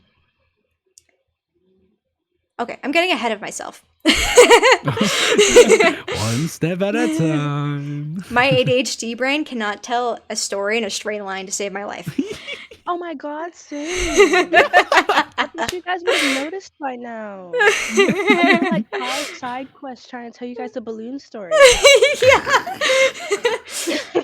But anyway, what I believe to be my first paranormal experience, and my only one that I believe to be paranormal as my experience.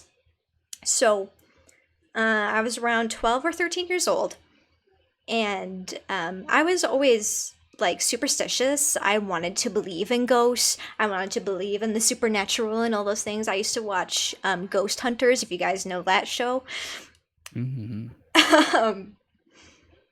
And so it was Christmas, around Christmas time. Me and my dad were going out shopping for my sibling because they loved Pokemon, still love Pokemon. And so we went to this new shop that had opened up downtown, that had all sorts of card games, Yu-Gi-Oh, Magic, Pokemon. But the store was renovated out of a fucking old as shit building. It's very stereotypical, these ghost stories. But, and like I said before, the background knowledge of me not being very much of a seer is definitely relevant in this.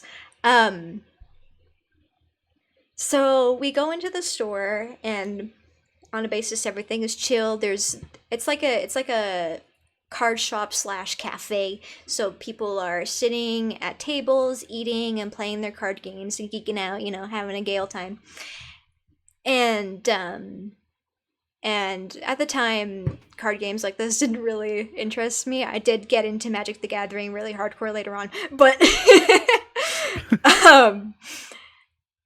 I didn't really have an interest in everything that was going on, and so the one thing that drew my autism brain in was the shelf of stuffies, and I was like, fuck yeah, stuffies. The bunch of Pokemon stuffies, and also my sibling loves Pokemon stuffies, so I was half looking because I was interested, half looking because I'm like, oh, I might find something for my sibling for Christmas. But anyway, Right. I'm standing there, and I'm looking at the stuffies, and I feel this sense of dread wash over me that is extremely unfamiliar. Like, take a day where you felt like you learned the worst news of your entire life, and just suddenly that feeling just washed over me, and I was like, what the fuck? Like, normally, you're looking at stuffies, dopamine's high. You wouldn't just suddenly get this Yeah. crash. Like, that's so Yeah. unusual. But like I said, I have a history of mental illnesses. I wasn't going to shrug this off as just like a spiritual experience, So Yeah, I was yeah. waiting it out to try to figure out kind of what it was, and I was introspecting to myself to figure out like what I was feeling. And then all of a sudden, I felt my breath starting to get extremely shallow, like there was a weight on my chest. Like felt like I was being suffocated, like I was in a tight room or something. Like my breath was just super staggered, and I was having a really hard time catching my breath. And so I started to panic as a result of these feelings. And so I continued to try to wait it out, and it just wasn't going away. And I was like, what the fuck, what the fuck, what the fuck? And so I went to my dad. I was like, hey, I'm feeling weird. I want to go back and sit in the car. He's like, okay. Right. He gives me the keys. I start to head out the door. I take one step out of foot of the building. Mhm. The feeling completely goes away instantly. Mhm. I'm no longer anxious. I no longer am having difficulty breathing, and I do have an anxiety disorder. However, I know what a panic attack fucking feels like. That was not a panic attack, and the fact it left my body instantly as soon as I left the circumference of the building. Excuse me, that's not fucking normal. Nice and Yeah, little there was definitely fishy. something that happened in that building. Yeah, either that or something's in there. Yeah. Yeah, something in there now. Those little plushies or stuffies. And It's really cute that you call them stuffies. Stuffies. Stuffies. But no, imagine one of them just like it's like one of them in the back. It's like yes, emitting their that eyes start energy. glowing. Yeah, The evil like jackal take with me their- home. They're over Yeah. here connecting their fingertips Yeah, in an evil hand shuffle. it's also why like I think my parents they always told me like don't touch things that you don't know what they are. Like don't touch stuff. You know what I mean? Like don't pick up stuff and don't bring shit home because you never know what it's gonna like bring with you. Yeah. You know? That was such a big thing because Mhm. I was that kind of kid when I was younger. I'd find a rock that I Oh, I thought find was rocks and shit too. cool, Yeah. Same. And then mom would be like, no, I'd throw bring that it shit out. home. I'm like, oh, Yeah. why? I I'm like, had a rock "Why?" collection. I kept them. I think once I actually had a ladybug in my lunch pail, and I pulled it out. I was like, "Mommy, look!" She was like, "Put it back." I was like, Put it back. She said, "Put it back." Yeah, I get was that. like, "Oh." It was weird at first, but then now that you realize why in some ways, just like like how protective people have to be with certain like beliefs, like it makes Yeah. sense. And I'm like, oh wow, well I don't want to bring back a fucking I don't know ghost to my house. Maybe somebody died on that rock. Who knows? Smack on the head a million years ago. Maybe And all of a sudden it's a pebble somebody threw because that rock at somebody, erosion. and now they Yeah. protect the rocks. Who knows? You never know. That rock has a CD. Oh. But yeah, after that store trip, we came home, and this is when I discovered I can't come to my parents about spiritual things. But I came to my mom, and I was explaining to her my experience. And again, she was like, "You're probably just anxious because you're in a new place." Right. And I was like, Right. "No, you don't understand." And I was like You don't borderline almost crying. I was freaked out. And like my parents are like hardcore atheists. They don't believe in fucking Right. dust. When we die, we just return to the dust. Yeah. That's how it is. My mom believes that when we die, everything just goes black. And then Like, nothing. damn, isn't that scary? Yeah, like I'm like, That's I not don't want things to go black.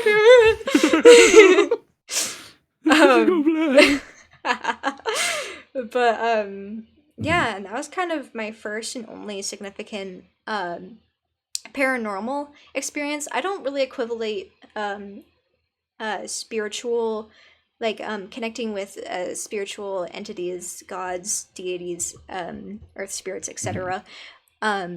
As the same thing as a paranormal experience. To me, That's interesting. they are very different.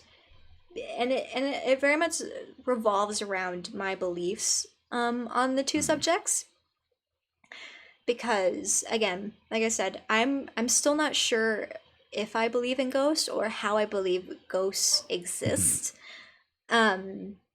What I have based on, again, my experience is that I believe from what I've experienced, this could very much change the next 5 years. Who the fuck knows? My beliefs are like soup. A little bit of this, a little bit of that. I like some stuff from Buddhism. I collect some stuff from Christianity. You know, it's a collection. Yeah. I'm also kind of like that too. Yeah, no, I get it. Oh my goodness, I just remembered something. Mhm. Going back on what you said about like religions being like kind of fear mongering against other religions. Mhm. I had this one interaction with like a Christian Karen. We're just gonna call her a Carrie because she's a Christian Karen. I couldn't think of anything else. Carrie. A Carrie. No offense to my Carries or Karens out there, but yikes.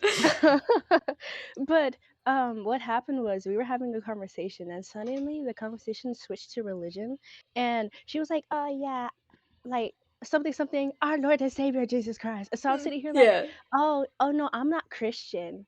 And I guess what she thought I meant by I'm not Christian was I was a freaking Satanist. Because when I tell that's you what they she started going on assume, a or not tangent, she everyone, but started a going lot. started going on a No, those are the full-on ones that are tangent about how I was extreme. gonna go to hell. Mhm. I was going to Mhm. hell because I wasn't Christian. And then Mm-hmm. I was like, ma'am. And she was just like talking and talking and talking. She was like, yeah, this is why you should believe in this. This is why you should believe in that. And Mhm. so at this point, all respect for this woman has gone out the window because respect is a two-way street. And the second you Mm-hmm. disrespect me Mhm. is when my disrespect for you runs out the window. So I just interrupt her. I'm Right. like, ma'am, shut the heck up. You didn't let me Right. finish. I was gonna say I'm not Christian. I'm Muslim. And so this girl is shooketh. She is shocked because she just told me that I was going to hell, and I believe in the same thing that she does. I just wear a freaking covering over my head. Like, Yeah, bro, Mhm. what? right? Like, we believe in the same thing. My people just wear scarves on their heads. Like, bro, stop, There's a stop it. couple other differences, but yeah. Yeah. Basically, At the yeah. end of the day, we all Mhm. believe that there is Right. a God in these kind of religions. Mm-hmm. Mhm. So I'm sitting here like, ma'am, I believe in who you're talking about. I just don't believe that's his name because I'm Muslim. Yeah. And she shut up. She had nothing else to say. She was shooketh. She was shooketh. She didn't even say anything. She just walked away. I was like, bro, what? No, come here. Come here. What? We're You're a not done different with She this religion just than I conversation. am? What the fuck? That I'm is like, alien. I was Yeah. like, no, come here. Where are you going? Come back. We need to talk about this because you can't just go around telling people they're going to hell if they're not Christian. What's going on here? Yeah, Yeah. that's not even the right way to do it because she's a terrible Christian. That's not what you're supposed to do as a Christian. As a Christian, you're supposed to inform people about the gospel, not fucking shame people and tell them they're going to hell. That's not the point of She being a was good Christian, you know? Mm-hmm. she Because was my literally I have a so friend adamant that's a about it too. Mhm. It was Mm. hilarious. Yeah, and that's ignorance. That's her showing her pride in the Lord's name, basically using the Lord's name in vain, right? And that's no good. And I know all this stuff just because my friend, he's his dad's a pastor, right? And he's also following the footsteps in doing that. And he's like, yeah, a lot of these people that claim to be Christian aren't truly Christians because they either stray away or use the Lord's name to like do terrible things. So a lot of those people that in history that did do that, a lot of them aren't they're not in heaven. Like, that's the point. That's like no matter you can't just declare your name. You actually have to live it and have this personal connection with whatever God that you do believe in. It's not about going to church either. It's not about always doing that routine. It's always a personal connection through whatever you believe in or whatever you experience. Those are the true things that will resonate with anybody. Mm-hmm. And that doesn't differ from it. It's just being human. That's really what it is. Yeah, Yeah. truly exclusive to us. Yeah, growing up atheist, Mhm.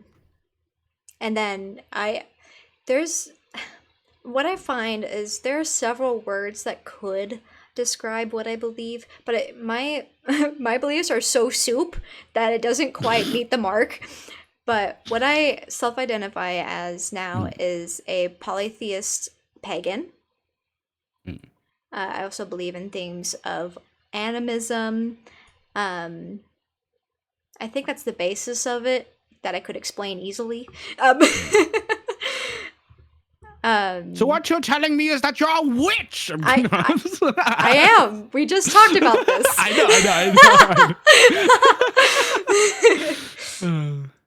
know. But yeah, mainly my practice revolves around mainly I work with a lot of different entities and spirits, deities, earth spirits, the fae, The nymphs. the nymphs, animal spirits. Anything of the earth is like, yeah. Right. But where was I gonna go with that? Ties into being raised atheist and how you came to these conclusions. Yeah. I've always been kind of intuitive. Everyone has the capability of intuition. Everybody can have the ability to, quote unquote, see the future or predict things or know how someone's feeling or kind of have a gist of what they're going through based off of, how it feels being around them. It's just, again, just like with the energy field, it's like a muscle that you can work out. If you exercise your intuition, the clearer your perceptions begin to exist.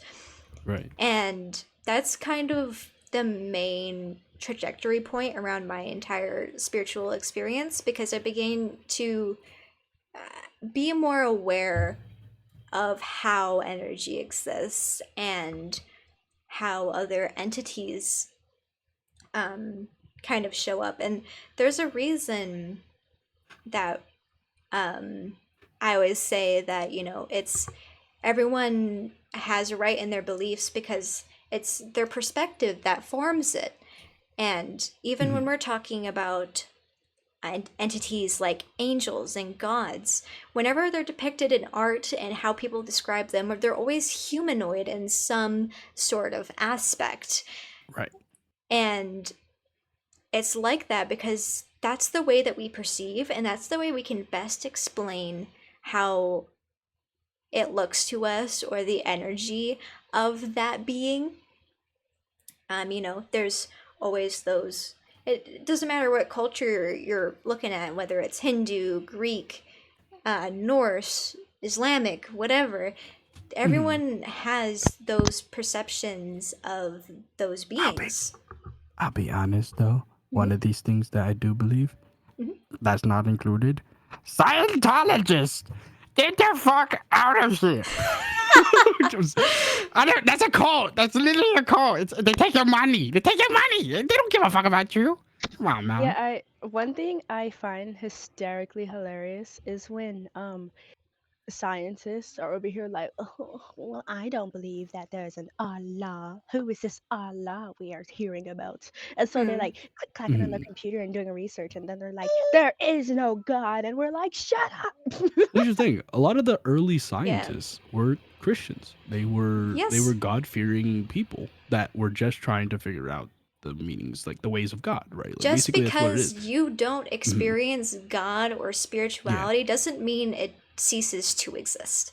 Exactly. And it's just, and like you said, it's your perspective. Perspective is literally everything, It right? really you can is. change, your whole life is based off of your perspective. Like, and no, you won't share that with anyone though. That's the thing. That's the uniqueness. Unless of, you're me, I that whole thing. overshare. Well, I mean, you can tell people a lot of things, but the thing is that can they experience those things personally? Like, like, can they actually feel the emotions that you felt? Exactly the way that you did, right? Obviously not, but obviously relatable wise, like, I can relate to that. Yeah, but there's never going to be, we all have this very specific experience and perspective because of us. We exist as kind of like it's kind of like we're different than everybody else, and that's true. But yet, everything is so beautiful because we're so genetically similar and we're also the same species and all these things. It's just like, but yet our ideas are what truly we can control and also project to people. And that's what's so powerful about it. And that's also why there's always the two sides of the story thing. Of course. Mhm. Of course. Something Because Perspective. you'll Sorry. never fully know someone else's intentions unless they come out and tell you. literally like even Mhm. then too. Okay, Yeah. two Go ahead. things. Because, I'm a psychic and I hate Mhm. using the word psychic because of the stereotypes around it. People are like, tell me my future. I'm like, well, you see, it doesn't really work like that. It's not like so clear Not how this cut. one Like in little. works. Yeah, It's not. and it's Mhm. I'm trying to remember where that stemmed from.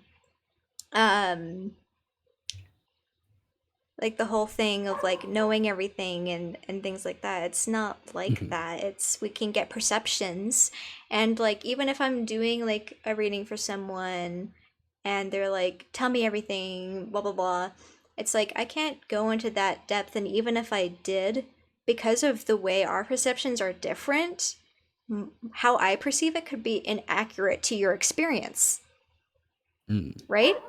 So yeah, there's that. And then I struggle so hard to remember what I was going to talk about. I have been writing topics down as we've been chatting that have come up in my brain so I can remember. But what if my short-term memory is basically non-existent? It's like, why did I write that down? What's that about? It's like, huh? What was I thinking? What the fuck? Talking about perception. Mhm. Do you guys remember How what you guys perception. were talking about before I interrupted?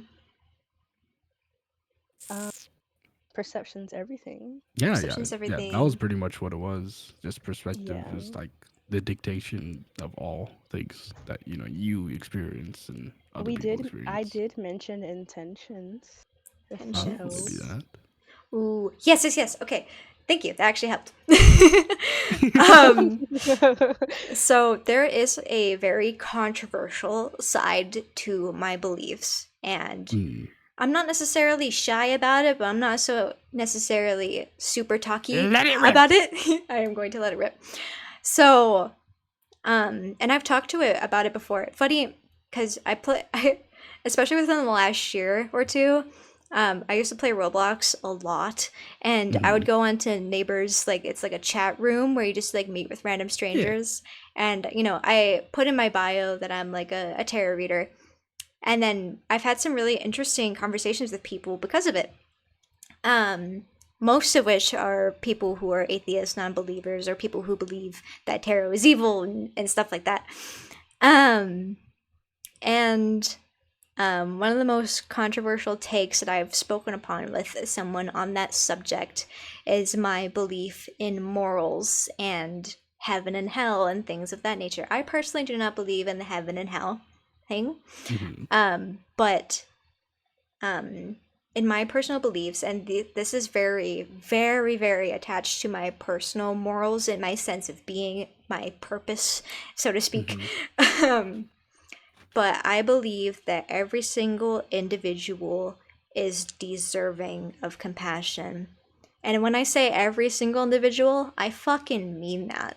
It doesn't matter to me how shitty of a person you perceive yourself to be, or how shitty of a person you are in terms of society's views.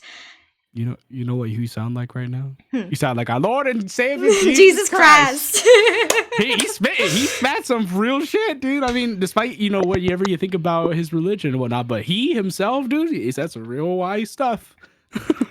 And like when this person in particular who I was talking to was like, even criminals who are in jail for years and years and years and years, like jail for life. I'm like, yeah, absolutely, because they're people too. And I don't know all the depths of the psychology of the criminal minds, but oftentimes a criminal is pushed to do these things because of mental illnesses or traumas. And a lot of the times these criminals, while they're in jail, they have to undergo therapy.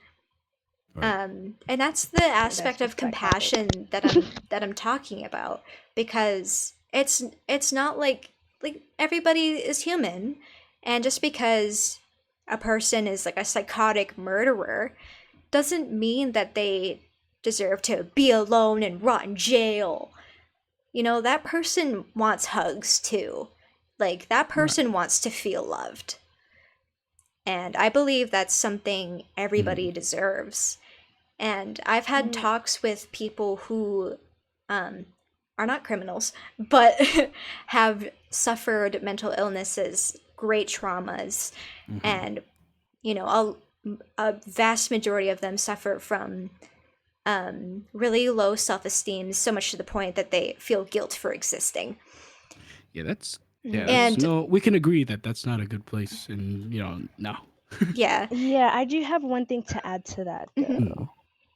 Of course, there's that large majority that I agree with you does do things based on mental illness and stuff. But I think that some people you just truly can't help. that's Like, extremely true. Yes. yeah, But like I've but you seen can't. But so yeah, many, that makes sense. so many Screaming stories child. of like I've seen so many stories of where someone shows signs of mental illness while they're young and their parents do everything in their power to try and help them, but somehow, girl, let go of the laptop, but somehow you can't, like, sometimes you just can't help someone. And Perfect a lot of comic times relief, by the way. a lot of times it's like, a lot of times in those situations it's like I truly believe that some people on this earth were just born evil. Hmm. I don't Interesting. believe that the amount is large by any means, but I do Right. think that some people were just born evil, and you There's can't just shake that yeah. out of them. There's so many Yeah. things about the brain that we have yet to understand, if we will Right. ever understand it, to be honest. But um Yeah, I guess I wouldn't agree with that. I think that I think it's over, because this is the argument of nature versus nurture. yeah. And I just believe that nurture is to my opinion, is correct, just because, when a child is born, they don't come into this world with ideas. Nor do they Yeah. come in here with any semblance of any thinking. Some They come out as a blank slate. And then once they come out, they'll everything, sometimes sorry things that happened during birth, right? That they have birth defects or mental illness or something like that. But that's, in my eyes, it's like, that's just how they were made. I mean, in a way that it's just beautiful that they are different. I mean, I don't know, maybe it's because I accept everyone and I love everyone, and I was taught to love everyone for who they are. It doesn't matter. I don't hate. Hate is a very, very strong word that people sometimes use very easily and lightly, but it's truly something that you can't. No, I just believe everyone does have, like Ali believes, like everyone deserves compassion. Everyone deserves love. Love is a very base thing with like a lot of religion, that like there needs to be love for shit to work, because you can't. Well, a lot of religions that start, there needs to be like, how do they bring people in? It's because of love, right? Compassion to other people and to help other yeah, people. Jesus loves you. Jesus loves you, and he loves me. Yeah. If there was no love, half of us would not be existing right now. Oh, 100%, exactly. And that's also one thing. Humans are that very it's built emotional into us. creatures. We Right. we need that compassion in order to function healthily. Oh, yeah. If you could be brought up with, everything that you could possibly need materially, good schooling, always have the food that you need, always have like the health that you need to exist and function normally. If you don't have compassion from your fellow humans, your emotional and mental state of being is going to be shot to fuck. Yeah, your mental health is no. It would be very, very hard to go through all that, despite having everything in the world. You could And- still Yeah. not have the connection with people.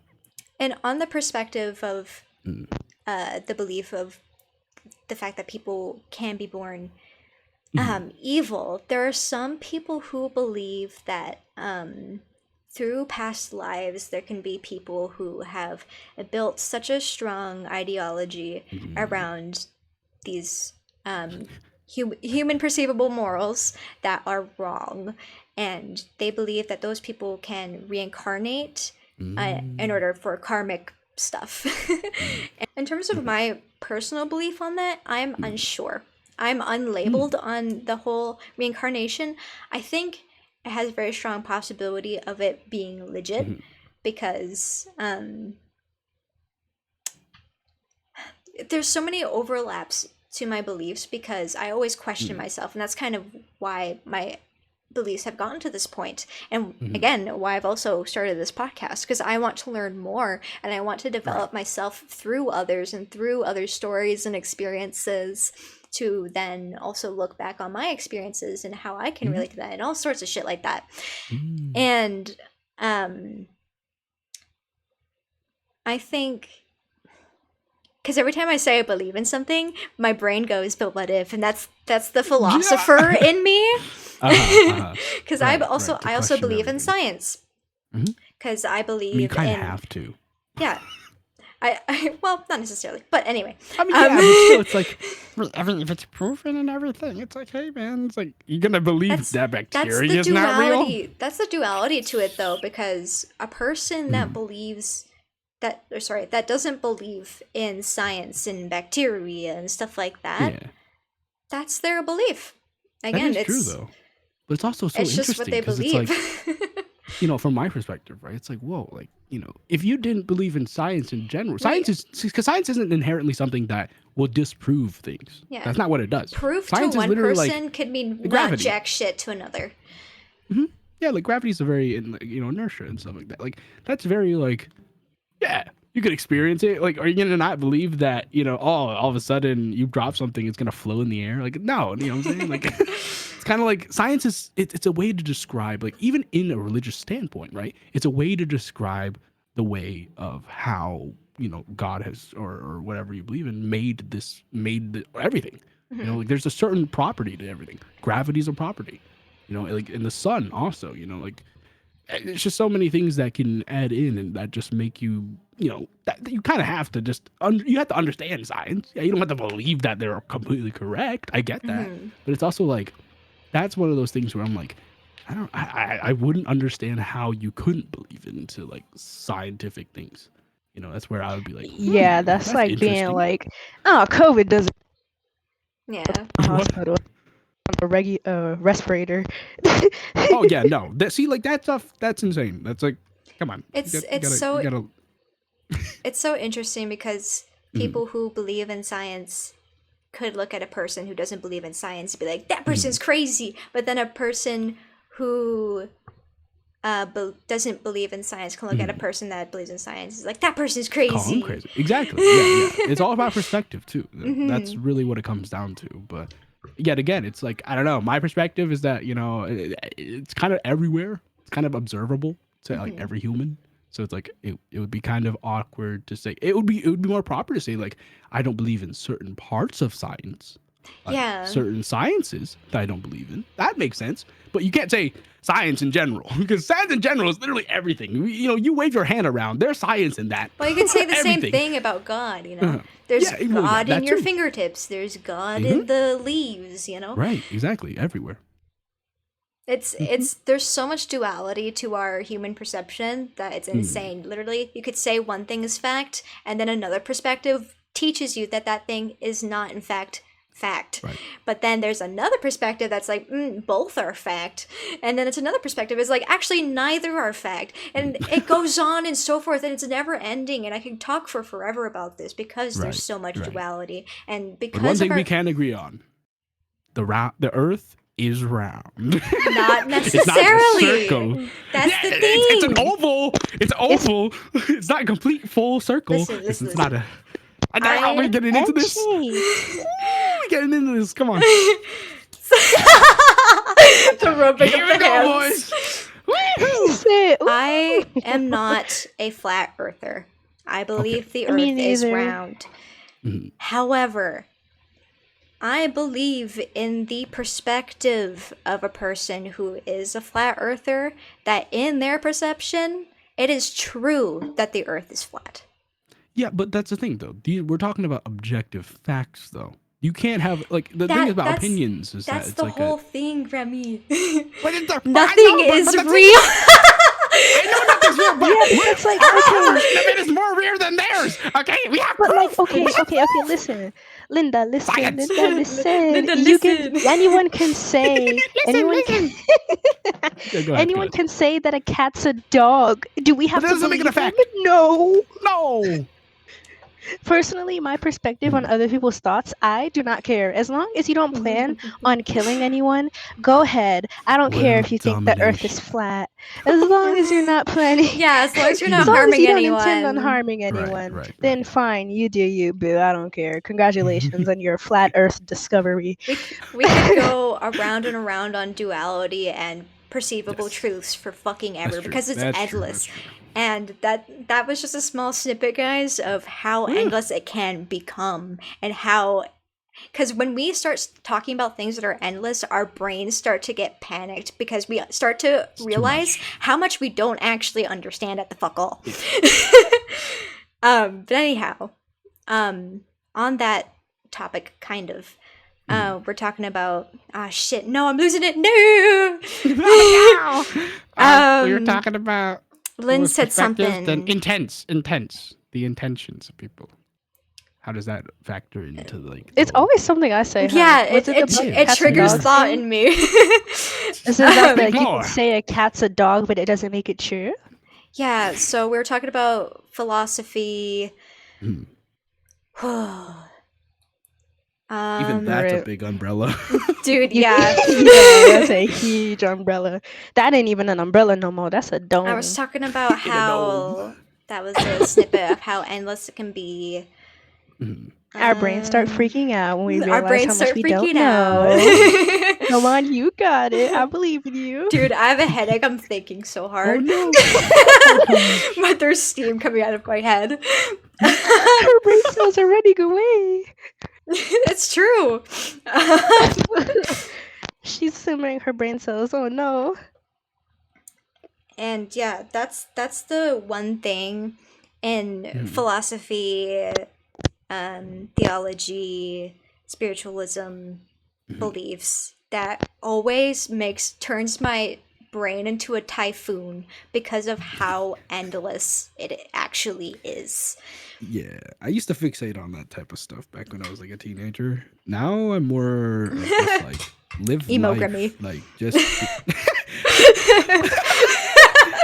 But yeah, no, it was because yeah, no, when I was younger, right, when you're a teenager, right, you think the whole world is like you're extra nihilist. Like I feel like that's how it was back then. It was the hormones raging and stuff like that. But your reality, that you think you're living all the time is just your perspective.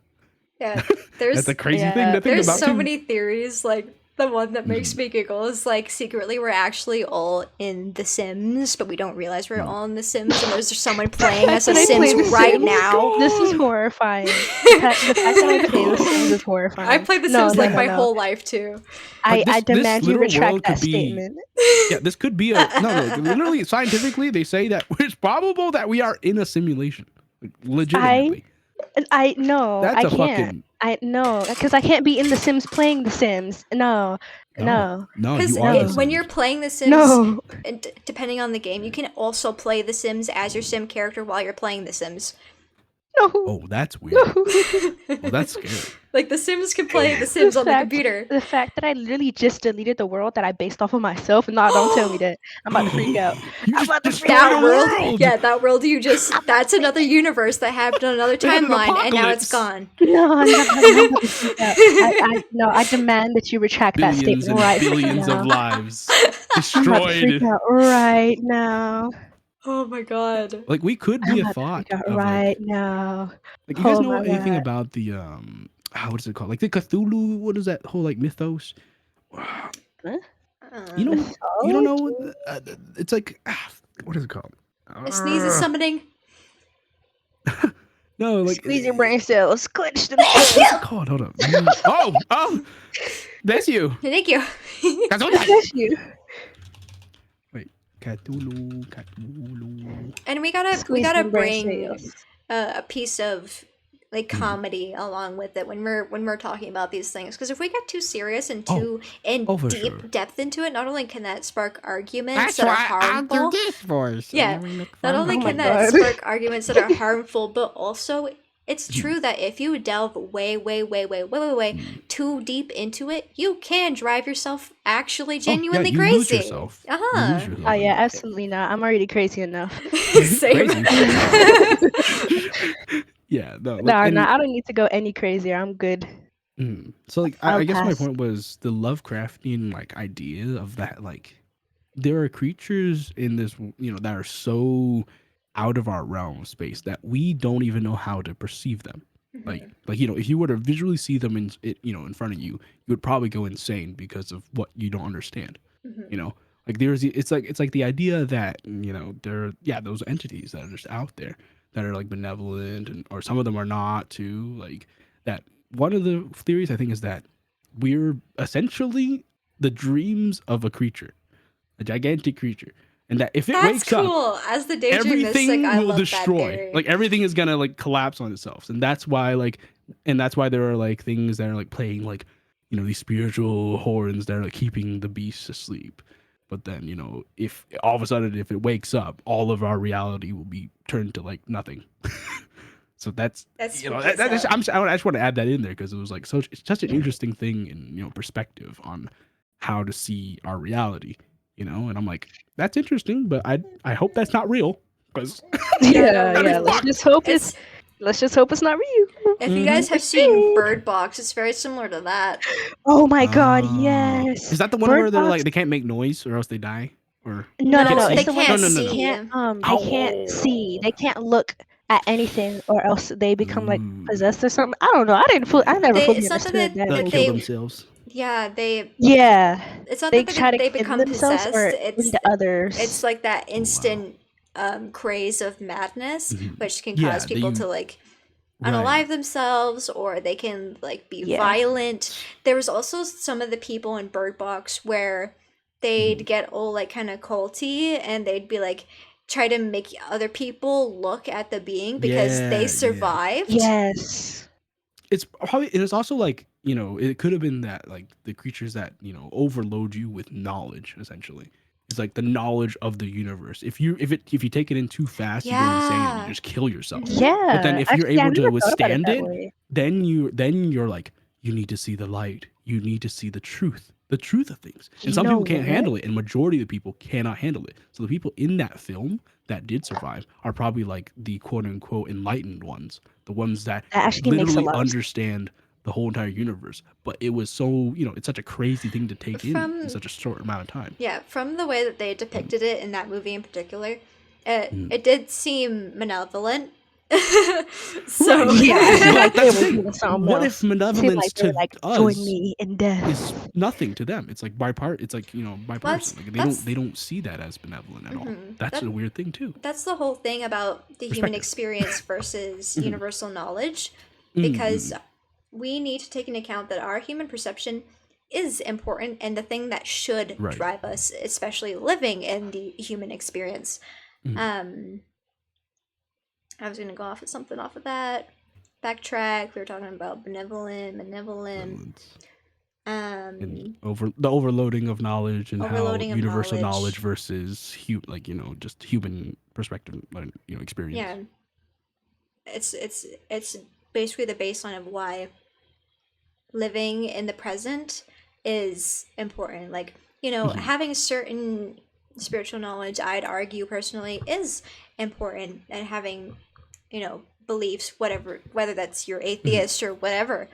And the thing is, it kind of revolves back kind of to like the chakra system, if you like to visualize it that way, where like at the top we have the crown chakra, which is kind of our spiritual channeling kind of deal. Most of the upper chakras are about that, and then the lower chakras keep us present and grounded in the earth. You can't be too much in the upper energies, or else you will detach from being grounded. Not that you'll float into the sky, but it's more Right. you'll lose your sense of touch from physical reality, which is the entire basis of your human needs, basically. Yeah. I'm so sorry. All I I could see. imagine while you said that was just some man jumping and going up, up, and away.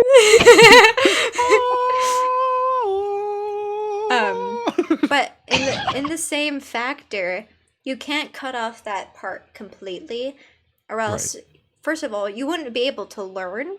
You would literally just be a husk of a person. You'd basically be a rock, You'd be so grounded that you'd become the earth.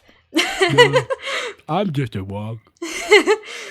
And that's why it's a huge theme throughout spirituality wherever you are, and even in psychology and things of that nature, that if you need to keep things in perspective, and you need to keep yourself balanced in the reality, but not being so sucked into reality that's all you're fixated on, and vice versa. There needs to be a balance of both. And even when I start talking about spiritual themes, getting really in depth into that and the universe and stuff, I can feel my energy raise to the top of my head. It's like my brain starts expanding, not literally, it's like but channeling your that feeling, spiritual energy to think and of all those things. And then I often introduce comedic effects and try to tap into those things, or I even will fidget while I'm talking about it, because if I go too much up there, I'll forget to breathe and things like that.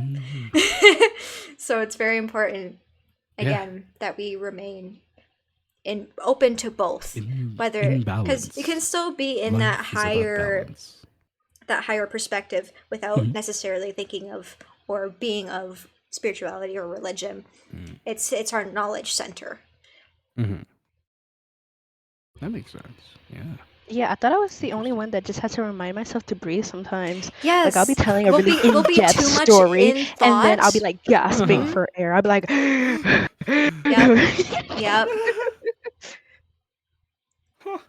I don't know if that's It is happened to me crazy. before. I don't know. It's because Maybe I'm not quite of a thinker. I don't think. He said no brain I'm cells. showing my stupid. Oh no.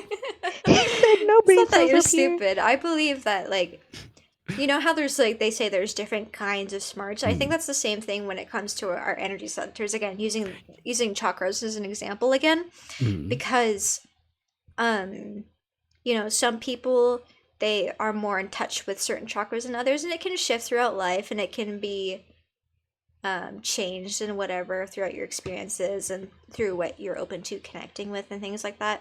But there's some people who are really in tune with their sacral chakra, and a lot of the times those people are very creative individuals. They may even be very strong sexual libidos. If it's a mix of the two, they could be a porn actor, Oh, well, that I'm was creative with the way I pound this bitch. You made me choke on my mint. Jesus Christ. That was an unexpected turn. I thought you were going to go into some really in-depth philosophy, kind of intellectual traits of people. And you're like, yeah, no, they could just doing people. Like, what? No, or just be like, I'm on a stage speaking my philosophy with my penis out. Rock hard. There's people who are very, there's people who are very connected to their throat chakra, and those people like to speak. Sometimes they're stand-up comedians. Sometimes I'm a they're throat chakra kind of guy. You know what I'm saying? sometimes they're voice I almost did actors. a turkey Sometimes impression. they're speakers. Right.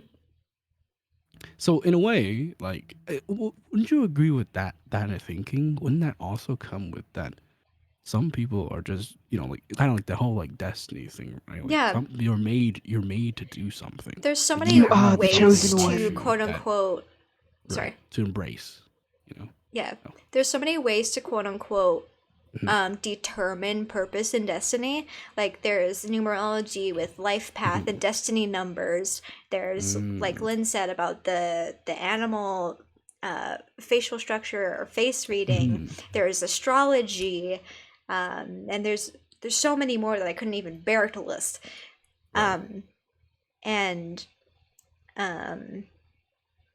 Shit, what did you say before? I lost my train of thought. Lynnie, this is up to you because I forgot to. Come on now, I can't be the only one with working You're talking my about one purpose brain and cell destiny.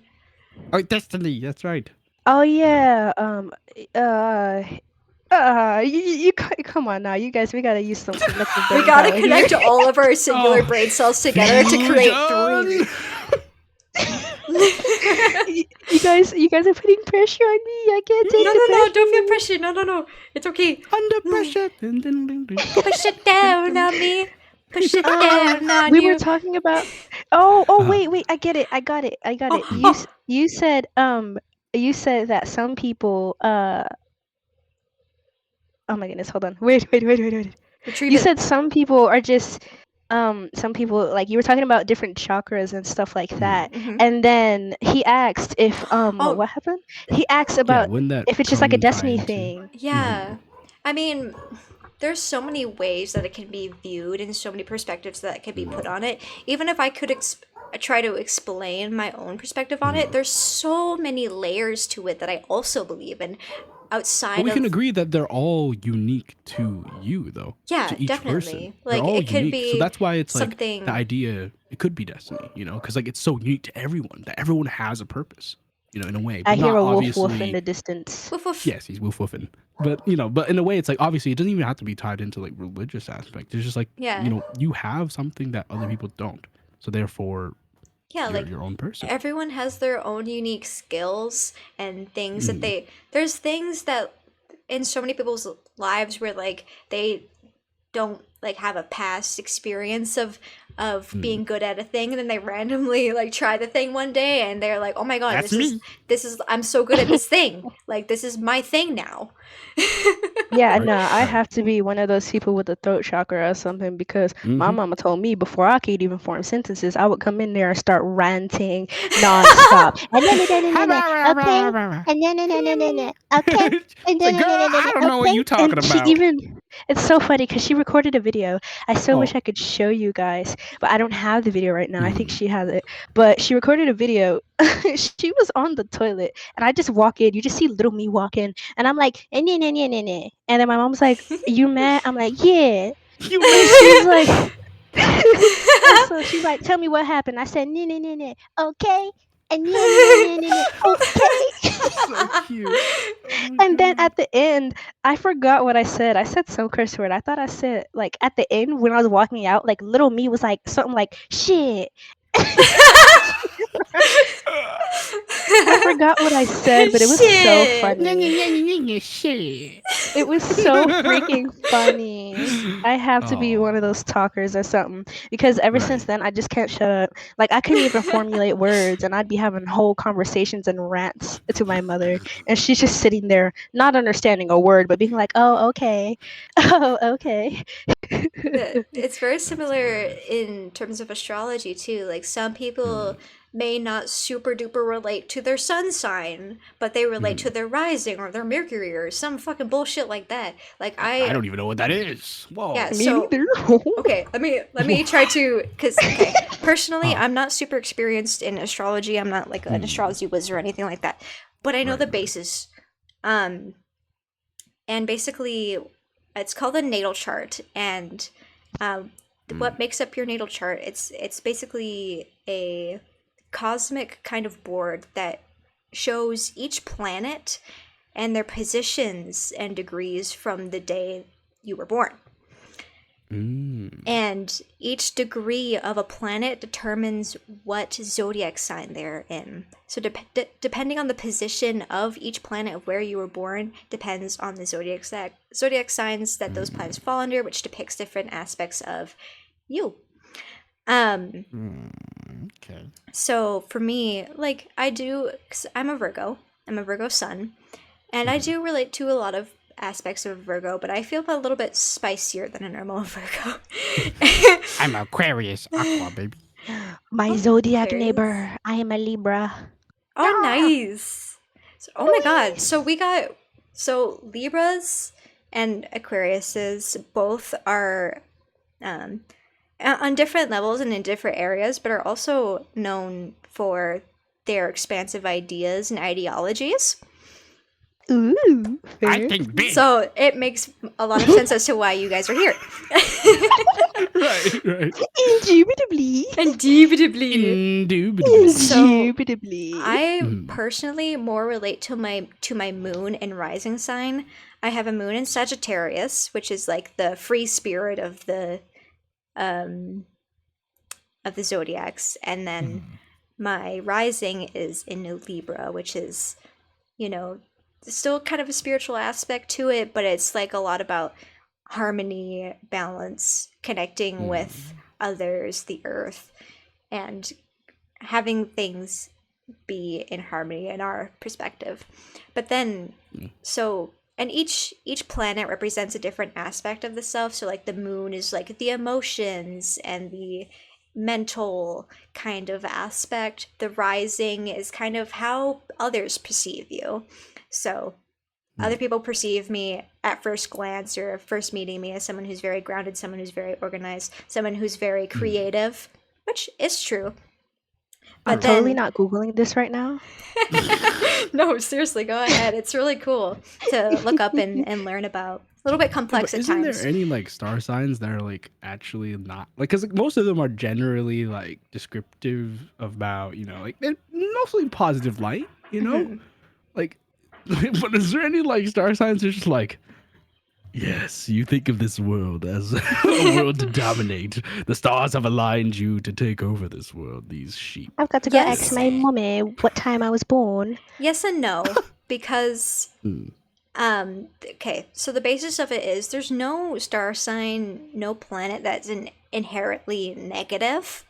Right. They're Which all is interesting, unbiased, but there's certain astrologers have found that there's certain combinations and conjunctions of planets in a person's chart that can depict other negative aspects of their personality or things that they experience in their life.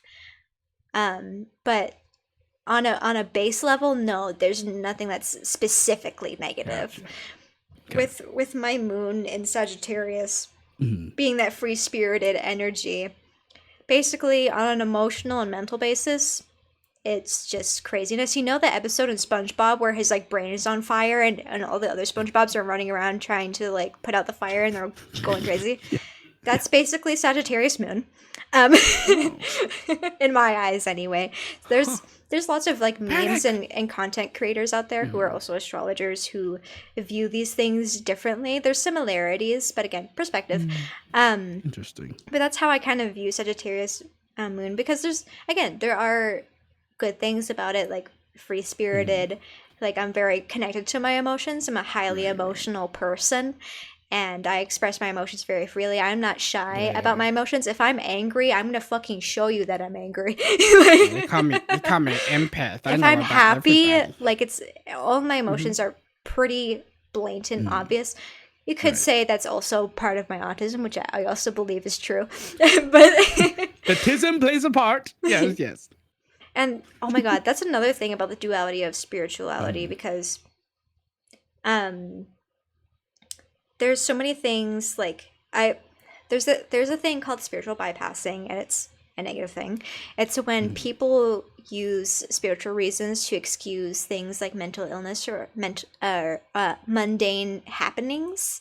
So like if people are like there's a tsunami and people are like, oh, it's the god blah blah blah, they're causing the tsunami because we were bad. That is spiritual bypassing. If someone excuses, like they say, I've met a lot of people who were religious and went to church, and their pastors or whoever tell them that their mental illness is actually a demon that's infiltrating their body. That's what they do That believe, is though. that Yeah. is They spiritual believe that bypassing it's as like- well. I Happy Autism Acceptance see. Day. But yeah, and because for me, I believe in the science and I believe in the brain, and I do believe that I have these mental disorders and whatnot. But I also believe that there are metaphysical ways that can aid it.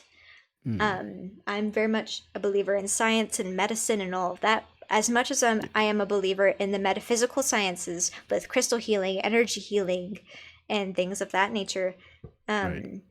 So at the same time, like for the example, if someone was taking antidepressants, I believe at the same time they could be holding crystals and meditating with and feeling and channeling to the energy of the crystals, which can both be an aid to their depression.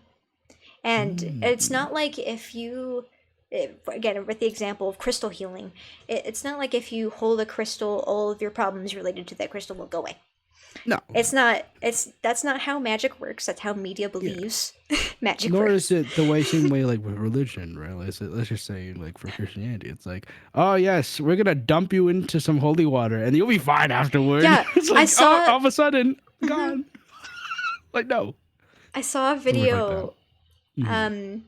I can't remember if it was Christian or Catholic. I think it was Christian, but it was like a Christian expo speaker type Mhm. thing, and this family came up to this pastor or whoever who had the Mhm. hand of God or whatever.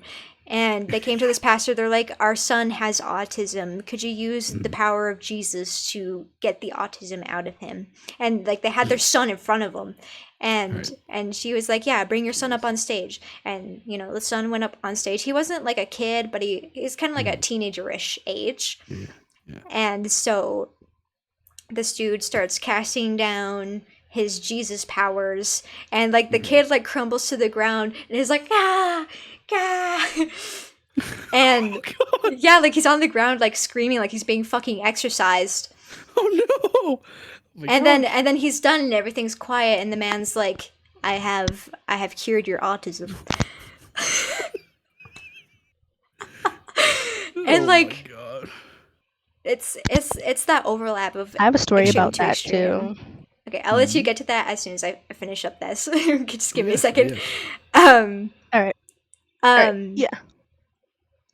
and it's about the extremes, right? It's like Mhm. we can't just ignore like what we see that is happening and try to do Jesus powers. Like Right. believing, if you were a Christian and you believe in Jesus, can that help your depression? Absolutely. Yeah. But it's not going to magically evaporate it. No pill that you could take could magically evaporate it. It can Right. help, and it can help with the symptoms and help the symptoms decrease, because not only with the medicine, all the chemical stuff that's going on in your brain, it meddles with Mhm. that, but then with the layer of, in this example, the Christian person's faith and belief in Mhm. Jesus, it gives them a place of stability and a center where they feel loved. And that kind of feeling of compassion and security can also help a depressed person. Right. But not for autism. Autism you're born with, aren't you? Yep. Yeah. And also, like, if they Yeah. really believed that and they Oh knew my that, it's goodness. like Jesus taught you to love everyone for who they are too. It's not Yeah. like, it's not Yeah. like, yeah, you were born this way and now you need to be banished or you need to be like cured. We need to Like exercise you of your yeah. autism. Like, Yeah, bro. no. That's insane. That is an insane example. But yeah, no, for sure. Like that happens. It does happen. It's like, wow. Yeah, so Yeah, go going ahead. back on the birth date Mhm. thing, the zodiac stuff, I looked it up, and this is kind of weird, right? So I'm a my sun sign is a Libra, right. My Yeah. moon sign Mhm. is a Pisces, but Okay. wait, get this. My rising sign is also a Pisces. So I don't Sick. what does that mean? What does that don't So mean? Pisces is a water sign. Well, Pisces, I'm not Under water. the sea. from my Sorry. experience in Yeah. with Yeah. Pisces, is Mhm. that like you said before, a lot of the Pisces that I've met have been very much into talking. They like Mm. gossip. They like to talk with their fellow peers. They like to chat. They're also avid dreamers, whether that's literal or metaphorical. Mm. They Oh. have a lot of creative ideas, or they may dream a lot. Or like they could lucid Ooh, I dream don't like probably this. better. I don't like the accuracy. The accuracy creeping me. I don't like this. Oh, tickly tickly. You have no idea how often Ooh, I get that. no. Kind of creeping me out there for a second. If I gave someone spiritual information, whether it's through a tarot reading, astrology, whatever, and they said that's scarily accurate, I'd be a fucking billionaire. That's the Like, spooky stuff right there. That's the spooky stuff right there. So I read it, and sun signs represent your core personality and Mhm, mhm. ego. Yep. What is okay? The moon sign is your emotional nature and inner feelings, and the rising sign showcases how you present yourself to the world. Yep. So I guess if they're the same thing, I'm assuming that means that I just present myself how I feel. Yeah, I'd say generalized. That's pretty accurate. Yeah, no, because if I don't like somebody, you will know. Everyone will know. The neighbor down the street will know. The cashier at Costco, they'll know too. All I can imagine you screaming from across the Costco, like, "You's a bitch!" Bitch. Yeah, what? no. I You heard can't. I me? can't hide my distaste for people. If I don't Hmm. like you, you and everybody around you will know that I do not like you. And it's really strange because, in my experience with people who I've met, who I've been aware of their zodiac sign, a lot of people who I attract into like my, not like sexually or anything, but just like as a person. Yeah. Um, You needed to clarify that. just but in okay. case. Just in case. Yeah, that's true. That's true. Never be too safe. But I tend to bring into my life a lot of Pisces individual, whether like Pisces are significant in their chart, whether it's their sun sign or otherwise.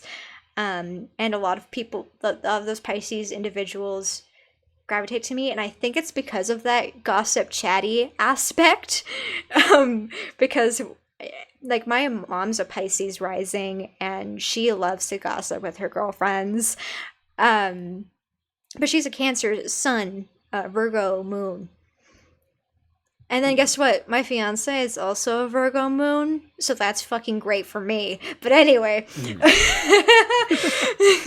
I say that sarcastically because Virgo moons are, no offense, but bitchy. And as a Virgo sun, I can say that. I can say that.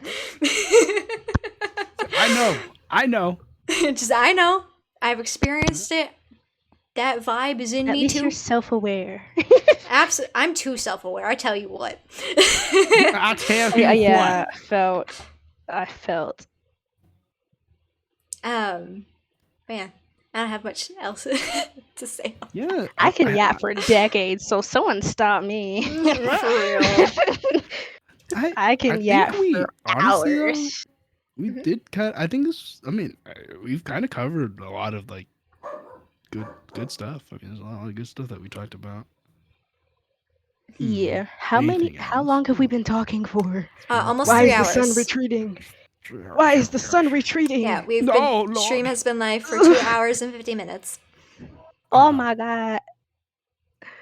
Hmm. Bro, I don't know why I felt like this was just like, you ever just like text that one friend that you haven't spoken to in a long time? You guys start catching up, and then by the time you know it, it's like the next day, and all the birds are going like outside your window. Absolutely. 100%. Yeah. That's what this felt like. This felt like just catching up with some old friends, and then I look out the window and the sun's gone. I'm like, huh? Yeah. Yeah. No. I'm like, where'd the sun go? Oh yeah, it's not sunny anymore. Damn. Well, yeah, no, I have to get going though. Yeah. I was planning to wrap up anyhow. Oh shoot! Okay, well I'll let you wrap up Oh, first. Then. snap. Oh god! I don't want to overstep. Oh lord! Lynn, did you have anything else to add? If I start talking, I won't stop. Fair enough. And if you guys Stop her! want, Seize her mouth and tape it. if you guys want, we can always set up more podcasts where we delve onto other Yeah. topics. Indubitably. Always hit me up if you have other questions or other topics you'd like to talk about on a podcast in the future. I'd fucking love that. Yeah. But yeah, thank you, Lynn and Gremmy, for joining me today. I was so happy you guys No, came. thank you. Yeah, check me out on Twitch. Check me out. Absolutely. Shameless plugging time. Yeah, no, Shameless. do it. Do it. Shameless fucking tight. On my YouTube and that was pretty much it, dude. I mean, I love y'all. Yes. Subscribe Much to my love from the YouTube's Gremlin. plural. Subscribe to both of them. I demand it Yes. now, or else you will find the tiny dragon lady on your porch with a knife. But also check out Turns my British.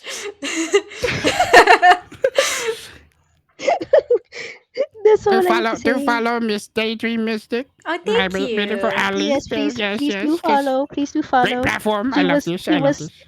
She was the podcast plug today, so Oh, please yeah. follow. Please follow. This is the first podcast I've been on, so awesome. Yeah, awesome. Yay. This is the first podcast I've ever been on and hosted, so Look at that, and too many more. absolutely. But yeah, you guys were super, super awesome today. Thank you Mhm. for all of your stories and your experiences. They are Of very much course. valued by me, and I'm sure many other people watching this now and watching this in the future as well. By the way, this is going to be Mhm. uploaded to YouTube as well. Oh, nice. You can also find me on YouTube at Daydream Mystics, same exact name. So, otherwise, do you guys have streaming schedules? Would you like to talk about your next stream? Next time, we're going to be blowing up the World Trade. Wait, hold up. Wait, that's already gone. Ah, shit. I meant we're going to be blowing up my phone, probably. I don't know. We're not doing anything crazy. Yes, maybe another karaoke. Come for that. That's good. Karaoke. I like everyone. Yes, Karaoke. come. Gremmy is an amazing singer. Oh, shit. Very. The blush has come. Stop it. Oh my god, stop! Gremmy, you know, I mean, keep it Gremmy, coming. Keep it coming. Yes, Gremmy is such a good singer. I would list comparisons, but honestly, I couldn't think of any right now. But Okay. very, very rich, very soulful voice. Large range, I would say. I can Large do range, yeah. pretty low, decently low, but very high. Yeah. Very Here, I'll give you a. No, never mind. Some of my favorites that I've heard from you is when you sing songs from musicals, as well as very dramatic and heartfelt songs, which is also a common theme with musical numbers. Yes. Very talented at that. And I would speak more on you, Lynn, but honestly, I don't know that much about you yet. No, I know, Lynnie. Lynnie's a wonderful gamer. She has like the Yes. best commentary, and her baby sister's hilarious. Go for that. Go to her stream for that. I've It's been amazing. hearing her a little bit. I know. He's wonderful. Well, I guess. If that's it, I'll say Gremmy out. Love you guys. Thanks for coming. Thank you.